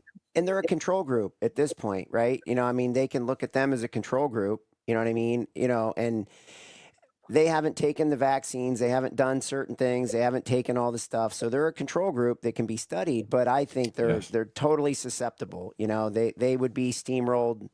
They would be steamrolled in pretty quickly, sadly. Yeah. Interesting. Yeah. All right. Coming pole shift. Why else would they tokenize everything, especially if they want to kill all anyway? Post pole shift, collect your warning, founders. Winnings. I'm not sure what founders means, but thank you, Maddie. I'm not quite following, but How are you talking about the magnetic pole shift? I think that is what they're referencing, magnetic pole shift. Why else would they tokenize everything, especially if they want to kill all anyway? Well, they don't. They want to kill everybody. No, they need some of us. They need. They figure they need. Yeah, half a billion people. That's all they want. Well, feudal lords need their serfs, right? You have to have some serfs. I think so. I hate to think that way, but I think that's the way they think. Yes. So, all right. What do you make of all the UFO and alien hubbub? I think it's a psyop, in my opinion. I think it's a psyop. I think it's I think Reagan encapsulated it pretty well, right? He said the best way to unify the world would be some sort of an extraterrestrial threat. I think he kind of said the quiet part out loud. That might be what the whole Project Bluebeam is all about. But I don't know. What are your thoughts? Yeah, I'll wait in. Go for it. Yeah, I was gonna say same, and I wouldn't be surprised if AI is going to be the only way we're going to be able to solve the alien threat. But it is. I actually spent some time digging into this. I looked at this guy, Dr. Stephen Greer, and I've tried to examine. There's another documentary coming out. You know what? It may be out now. Marco Rubio's in it, and now they've had a number of of hearings, and so now it's just they're blowing this thing way out of, not way out of proportion, but a lot of the stuff that's even being said in these hearings is 20-year-old news. It's just now all of a sudden being packaged with credibility in the form of these hearings. And so I think it is an intentional distraction, the purpose of which is going to be to consolidate and centralize power. I think so. Good point. Good point. I will warn the church, by the way, the Christian church, to be very careful on this subject of UFOs. I'm not going to go into it right now, but I think there's a lot of deception, a lot of hoopla, lots of BS basically around this concept of UFOs. I'll just leave it at that point. But at this point, I think Aaron has a point. There's a solution to the problem, and probably it's going to involve AI at some point. And so, the deception that whenever we get on the trail of some truth, it doesn't matter what it is, we always get this sideshow. Yep. And it's like, where'd this come from? It doesn't matter. Maybe the Epstein files, for instance. Well, that's important, but why now? I mean, right now, when we're on the precipice of an economic meltdown and all these other problems we have with AI and the bubble and all that kind of stuff, who cares about who did it? It really isn't appropriate at this point. Well, So there's always a sideshow going on. Whenever they want you to not see what's really going on, they put the sideshow up. Well, and especially, I mean, when you think about Epstein, it's the fact they're so focused on who rather than what. The who is actually not that important, in my opinion. I'm not undermining the fact that the tragedy of the scandals, and my heart goes out especially to parents. Yeah. Children. I don't want to be glib about that. However, the transhuman agenda, and that is so well documented. I mean, we have so much evidence. I put a lot of it in my Epstein transhumanism conspiracy article. I mean, that trail is, it's a lot of work to compile, but it's there. It's public information. The fact that that's not what they're talking about, though, it's they want to, they want to implicate whichever famous figure, whether it's a politician or celebrity, and have people caught up in the salacious gossip. That is not productive, in my opinion, at all. Now, if they wanted to talk about the real story, which is the potential extinction of humanity, I mean, that would be a very different conversation. I do think that's an important conversation, but that's not what they're discussing at all. And it just becomes fodder for gossip, essentially. I think it is a total sideshow. So. Yeah, they're overlooking his involvement in genetics. They're overlooking his involvement in the hijacking of Bitcoin. They're overlooking all of these tentacles in all of these systems. That's the earth-shattering news. And you're right. I mean, I made a joke about it, but somebody holding up a sign for the next election which says, my candidate was only caught on Epstein's Island 4 times, which is about kind of the way that we're going now with the election cycle, and we're missing the main thrust of why this is even important. Absolutely. Yeah. Yeah. I think you're onto something with, of course, it'll be like AI. It'll be maybe we need some sort of an ID, a digital ID, to determine who's human and who's not, who's an alien. I can see it now. I don't want to give them ideas or anything. But Some of you will remember the guy named John Podesta. oh yeah. John Podesta was the guy that created the climate policy under Clinton. He also served in Obama. He's been kicking around forever. He's also a member of the Trilateral Commission. That's important as well. He was a big mucky muck, political, right? Right. All about strategy, all about climate change, global warming stuff. He ran in the same circles of Al Gore. When Podesta left the government, this struck me so weird. When he left the government in Obama's administration, somebody asked him, "So, what was your biggest regret that you take away?" His answer, you would think maybe, well, I didn't get climate change settled or whatever. Some aspect of that you would think. Not so. He complained. He said, "My biggest regret that I didn't get the UFO files released." That's kind of like, when they ask an athlete, "What are you going to do now?" "I'm going to Disneyland," or what, remember those crazy skits, I'm going to Disneyland with my football in my hand, whatever, with my helmet, all my gear. Well, this was what was on his mind when he left government, that he didn't get the release of all the UFO files. Unbelievable. That struck me so weird. This is a guy who's a Trilateral Commission member. He runs with the big fish always. But that's what he put out there. That tells me something right there. If he wanted it out, there's some nefarious reason for it. And it has nothing to do with UFOs. Yeah, exactly. Exactly. Well, and the timing factor, like, why would he have wanted to get that out? Like, what would have had to have happened for him to get the opportunity to pull that lever to get that out? That's the next question you have to ask, right? And what is that coming at some point down the road? Kind of like we said, maybe some connection to AI or whatever. Somebody's going to pull that lever at some point, right? You would think.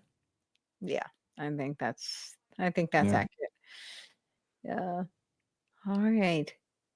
Do we have any other questions or? Oh, yes. All right. Are people using AI just training their digital twin? This is a good question. That's Great a question. great question. You don't have to do it yourself. It's already being done for you. Right. Yeah. Your digital twin. Who wants to explain what a digital twin is in the first place? So a digital twin is where they're collecting the information. You'll have a digital representation of you. They're using it a lot in the medical industry right now, where they're taking, collecting your medical information, and then they will do experiments on the twin, running it through like an AI kind of an interface. They're also doing all sorts of experiments with digital twin. I mean, the technology isn't quite there. When we get to Web 3 is when you're really going to see, at least that's what they say. When we get to Web 3, people will be using them, and they talk about agent center, which really means that it's going to be through a digital twin is actually what they mean by that. But they talk about like a hollow chain kind of technology. The best way to visualize this, because it can be a little bit unfamiliar for people who aren't in this kind of a space, is almost to think about like a LinkedIn kind of a front page where it has all of that's you. So it's your outward representation of you, but it will be interoperable across all platforms. So they're saying that it's a solution to all the silos. So like you're siloed in this social media or that social media, and here's their solution to, of course they create the problem and they've got the solution for you. It'll be interoperable, but it'll be your online representation of you.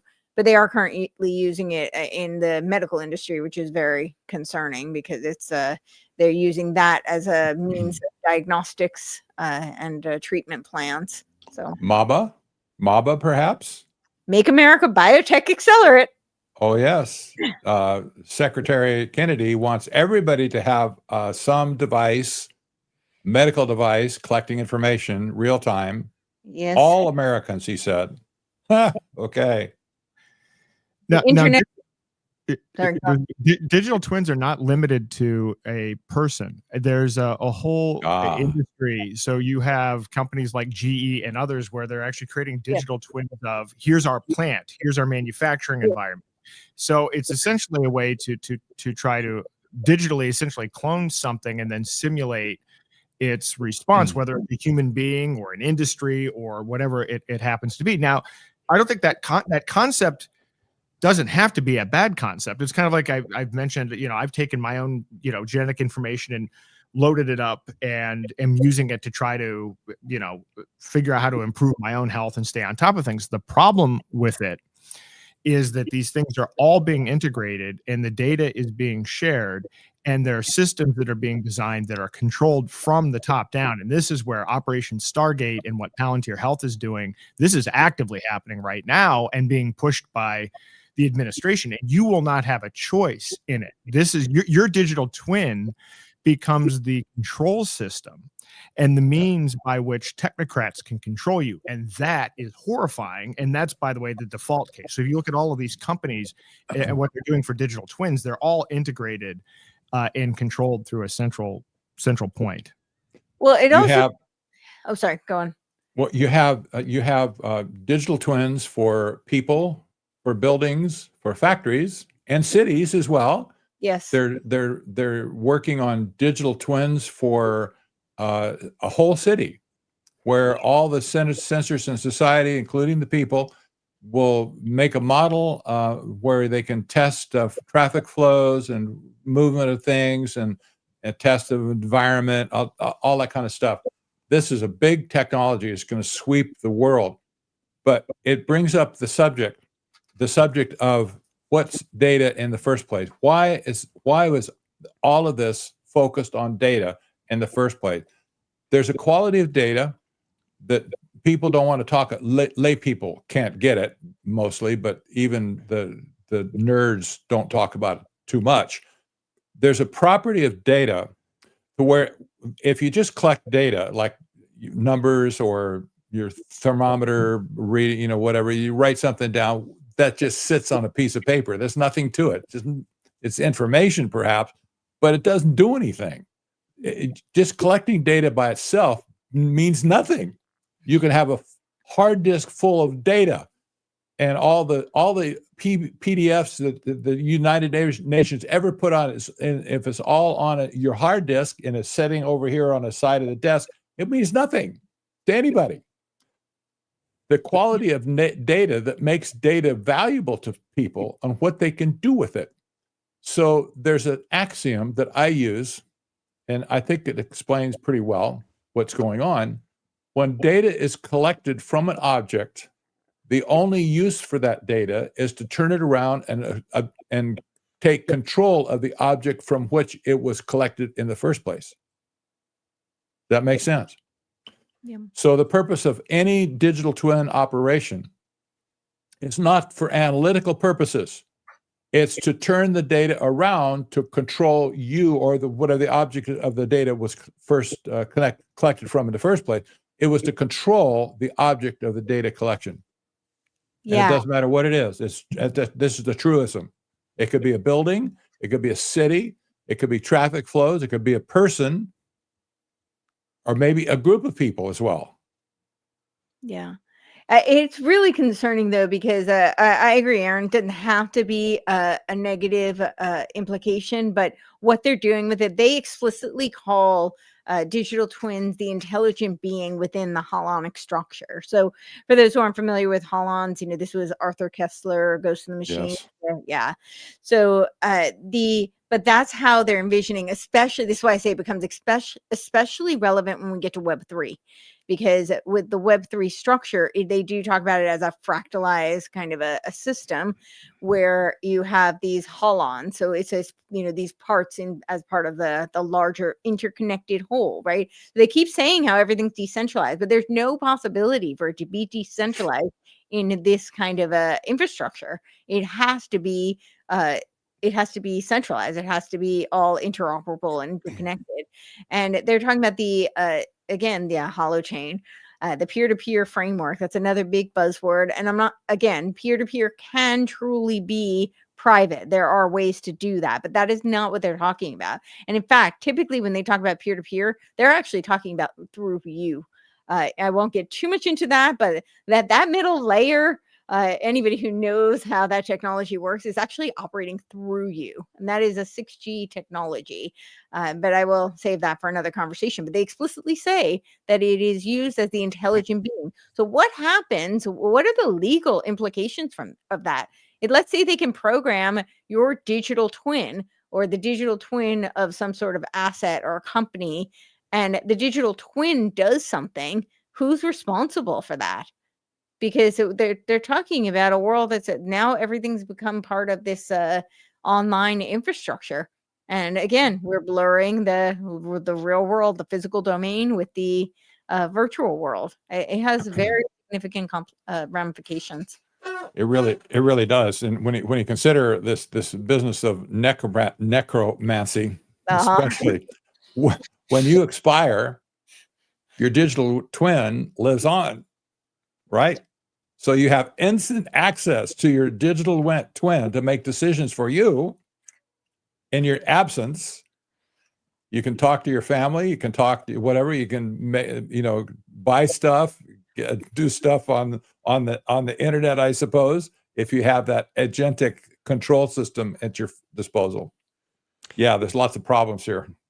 Well, and what about cloning too? So obviously, you do a clone, and then you store all this stuff, and then you create a movie, right, of your life, or a movie of something, and then you basically just watch virtual reality, and you reinstall that memory in your brain. I mean, you could see where a lot of this stuff could go. You know what I mean? I know that's more like biological, combined with the silicon chip, but it is a way of transferring potentially his digital twin onto into another life form. I don't know, just a thought. Yeah, well, that's in there. That's a thought that they have, I'm sure. At this point, you bet. I just noticed that SoftBank is a big investor in 6G. And so related to what they're doing with Operation Stargate, I now want to explore the implications of that because I haven't gone down that rabbit hole yet. Well, and what's the interest of Oracle to buy Paramount and all these other entities where, like Aaron creates his own music and it's getting pretty good. I mean, some of these songs are actually pretty good, these AI generated songs. And you have to think that, are they going to be able to take this information and create these movies at some point, and it's almost free, right? They can create almost an infinite amount of movies that you could just put virtual reality glasses on, essentially download the story of who you want to be, I mean, it's just pretty crazy when you think about it. I think that will happen within 2 years. I think I just saw that there's a country song that is #1 on the charts. That's an AI generated song. And I've seen what's going on with the video stuff. I mean, and Musk has even talked about this. I think it's probably within 2 years. You're going to see full feature movies that are completely AI generated. Well, I think so. And that whole SAG negotiation, I mean, I was really up in arms about it. And these actors were just cheering it on. They were so excited. And I said, you literally just voted for your extinction and you're excited and jumping up and down about it. I can't wrap my head around it. It makes no sense to me. But what the agreement was essentially, it was about your name, likeness, right? Yeah, name, image, and likeness. That's what it was regarding. And they negotiated, so they now get some sort of royalty, but they take their name, image, and likeness. And so I'm like, okay, so basically you just took a very small fee to put you out of work. And they were so excited about it.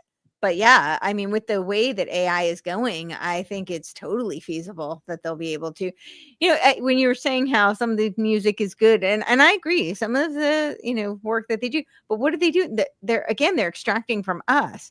They have to take these actors' name, image, and likeness in order to create this material, whatever, AI artwork that they're going to do. And they're still in the process of, extracting the material from us. But yeah, I think they'll be able to do it pretty quickly. I think. Which I'm kind of mixed on that. On the one hand, it's not as though Hollywood has a lot of integrity. So I guess I'm not too disappointed that maybe Hollywood will be. But on the other hand, it's being replaced by something worse. It would be nice if one of these days there was a technology that didn't turn out to be worse than the thing that was replacing even Hollywood. I understand what you're getting at, but there's something about I was an actress and a film producer and a theater producer, and there is something really beautiful about human art, right? There is something, and I think there is actually something irreplaceable. I'm not saying that I will fully admit I like some of these AI songs, and I think we did an AI intro for me and it was pretty cool. Like I'm not one of those people who's like, oh my gosh, that I'm so turned off, that's AI. I don't have that kind of reaction. I think some of it's actually pretty cool, but it doesn't replace human creativity. And it's hard to duplicate a concert. Yeah, What? it's hard to duplicate. When you go to a musical concert with a good musician, it's hard to duplicate. You can't. I think this stuff is like, when you're making songs or it's utilitarian, right? It's for a Yes. purpose. If you're going for enjoyment, you want to go and watch actually, the play or the musician performing. There's a definite difference between the two. I mean, and I don't know if that gap will be closed down. And I don't know that it ever will. And I part of me really hopes that it won't. When you say it's utilitarian, yeah, like we did that because of the copyright issues of YouTube, right? So if you use AI, you don't have the copyright issues that they make everything. It's like they steer you. That's how they steer you into using AI.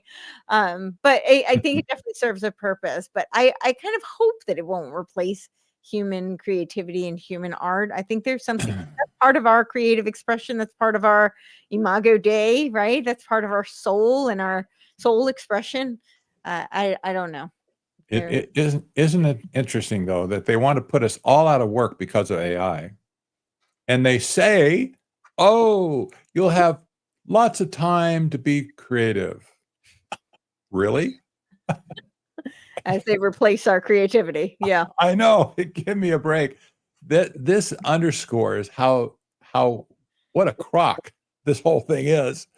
When they sell stuff to us on this basis, they say abundance, abundant. Everything's going to be abundant when we get through what's whatever the Great Reset. Everything's going to be wonderful. You'll have life in abundance. You can be creative. You can be expressive. Give me a break. If AI is going to take all of our jobs away in the first place, it's going to drive us into the ground, literally. Well, part of what makes people so good at something is the struggle, right? I mean, you usually don't you don't really make anything when everything's going your way. It's when you're, down and you're on your heels or you're on your knees. That's when you create things, and then you get the desire, you know what I mean, to do it. And I just don't know if you're going to get the desire if, they're throwing universal basic income at you. Maybe some stuff might be, but I just don't know if you're going to get the same intensity of creativity. You'll get some creativity. I just don't know if it will be as intense as the human condition delivers. Well, I look at it this way: it's going to be it'll be like painting by the numbers. Remember that old? you pick the number of the paint, and then you go paint that outline, and you call it art. Yeah, it becomes mechanistic. It's not. I think that it is different. When we talk about the suffering, I actually wrote a paper in high school on this about the turn of the century, and what a difficult time that was. But the art that came out of that, because I think it was a way for people to cope and for people to try and make sense and find some sort of meaning in the suffering, and that is what humans do. And I think it's a beautiful thing that humans do. And if you think about like what would humans still create, I think we would. I think that we're wired for creativity. But if you look at history, think about like a brutalist architecture, which I think was a psyop actually. But it's the impact that it had, right? It it makes everything feel dark and kind of angry, and it suppresses the creativity wired towards beauty. And I think art is a lot of an expression of beauty, right? The good, the beautiful, the good, the true, the beautiful. And if we're surrounded by AI, which it takes that element out. I mean, it's not something, brutalist architecture. It's like MC Escher type of stuff.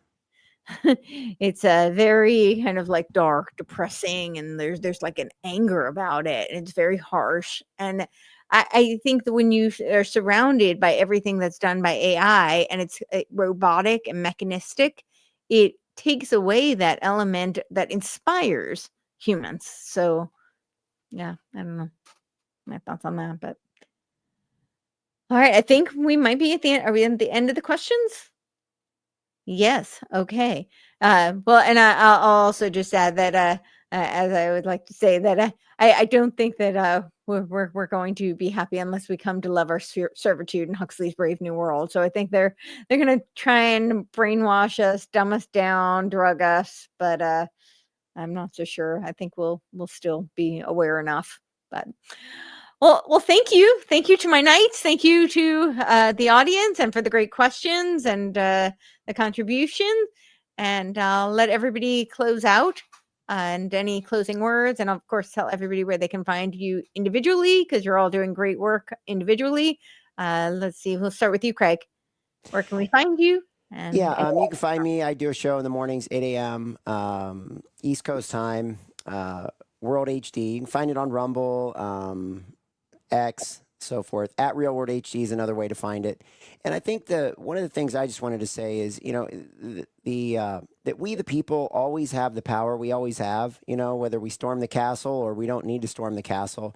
This is kind of one of those points in time where I think we have to have that storm the castle mentality and take back the freedom before it gets taken away from us. And if we do that, that's what they're afraid of. That's why they constantly do division and divide us, male, female, transgenderism, this religion, that religion, this color, this country, that country, and so forth. But I think the evil runs deeper than that. It's really not bound by geography anymore. Maybe it never was, but it's definitely not the case now where it's not bound by geography. And so, the key is to, don't be divided and understand the technology, because it doesn't have to be an enemy to us. It can be a friend.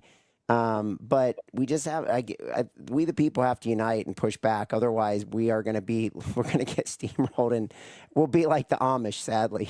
So anyway. So it turns out we did have two more questions. Okay. Can I put them forward? I'll try to go quickly. One was, what can we do to make sure AI is for we the people and not not against we the people? That was one. I'll just throw them both out there. There were two other questions, and I'll pose them both. Let's see if I can find the other one. It was something, do these concepts come from ancient pre-civilization knowledge?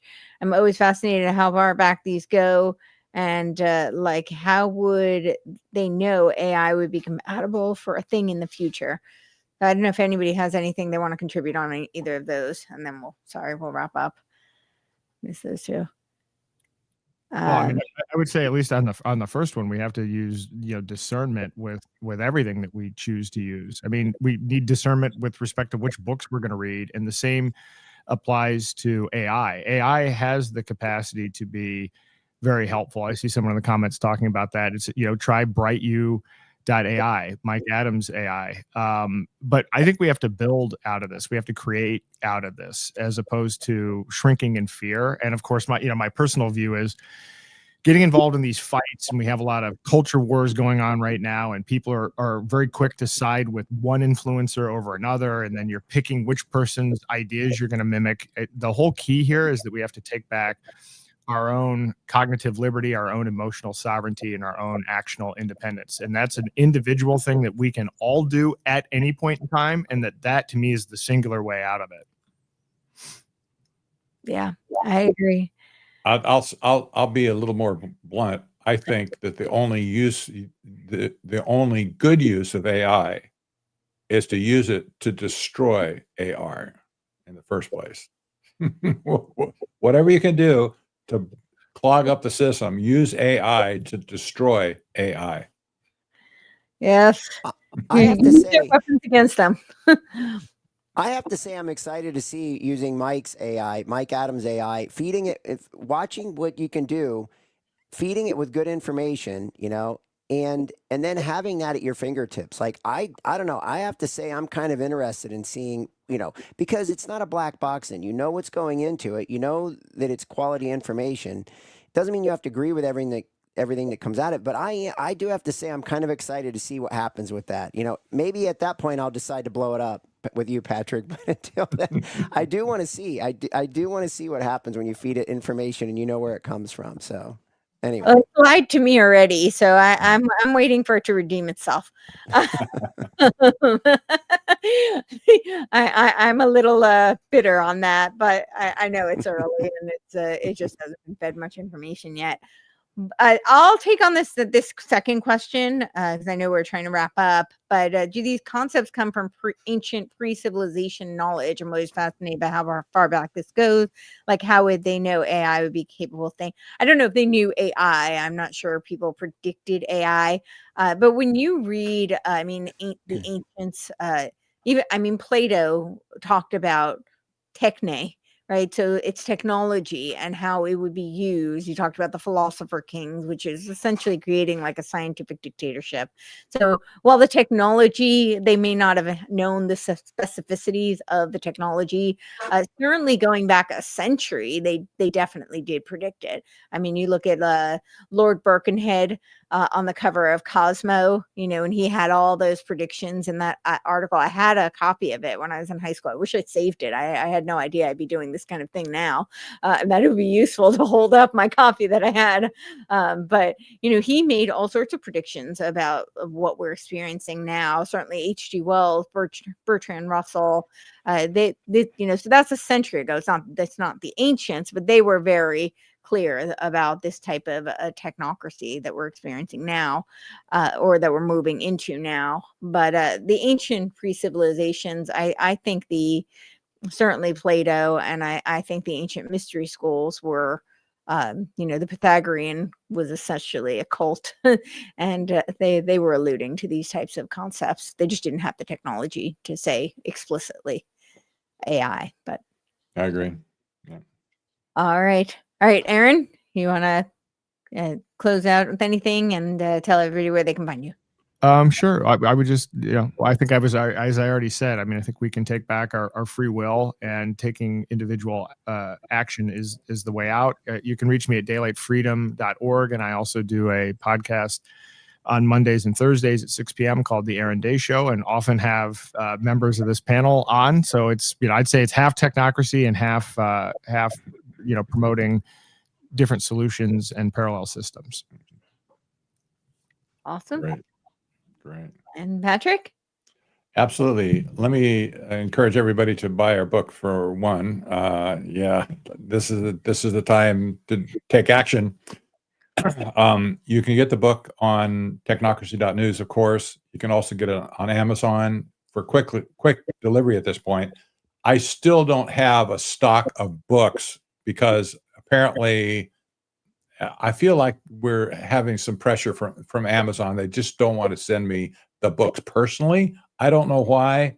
Well, I can figure why, but otherwise you can buy the book for overnight delivery on Amazon.com, and you'll get it. Actually, I tried it a few days ago. Yeah, it came on time, but they won't send my bulk order to me. So if you want to get it really fast, go to Amazon or go to books.by/Patrick Wood.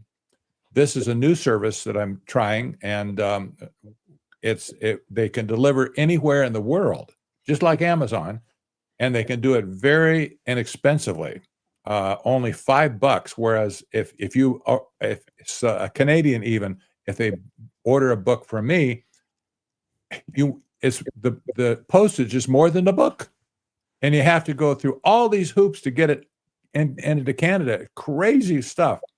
So I'm just telling people now, if you want to avoid that all that cost, go to books.by and get it there, and you'll get it in a few days, not necessarily overnight, but you'll get it quickly.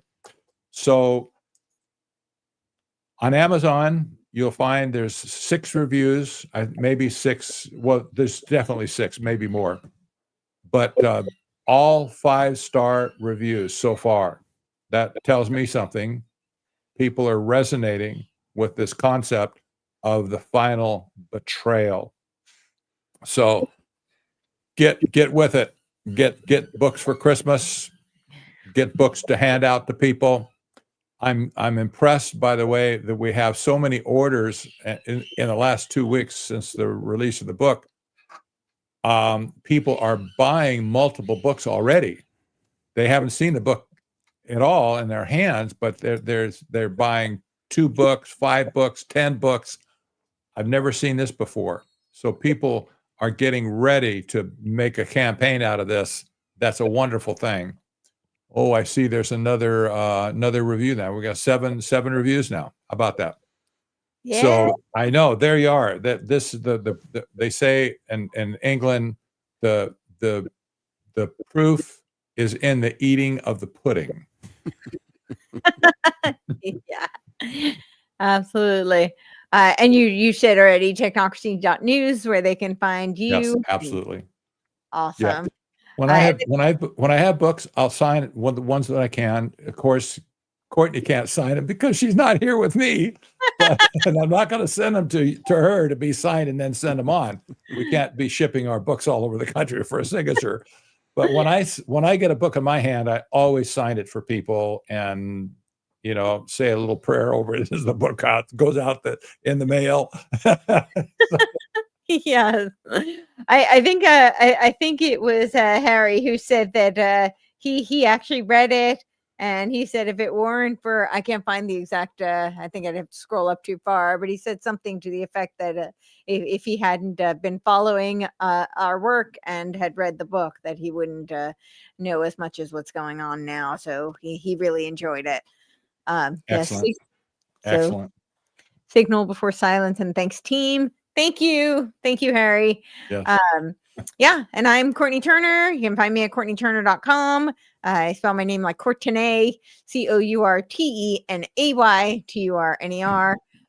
So if you don't spell it correctly, you won't find me. And then of course my Substack is CourtenayTurner.substack.com, and this article is now up. So if you want to learn more about what they're doing with the machine consciousness, his history was actually quite interesting, and the whole origins of complexity science and the Santa Fe Institute is tied actually to intelligence. I mean, I don't harp on that too much. It's if people want to investigate, all the links are there, and it's tied to like Rand and to the military industrial complex. It's kind of fascinating, and definitely they are laying some groundwork for some technocratic infrastructure. So yeah, well, thank you, Knights, and thank you everyone for watching and listening.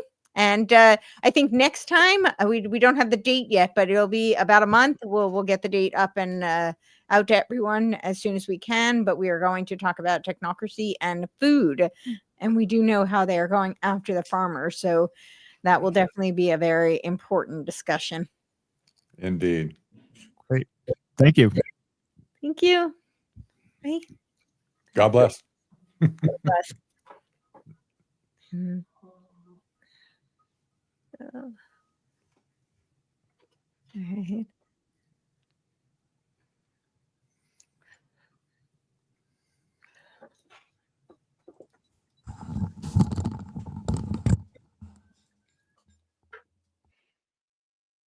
We're still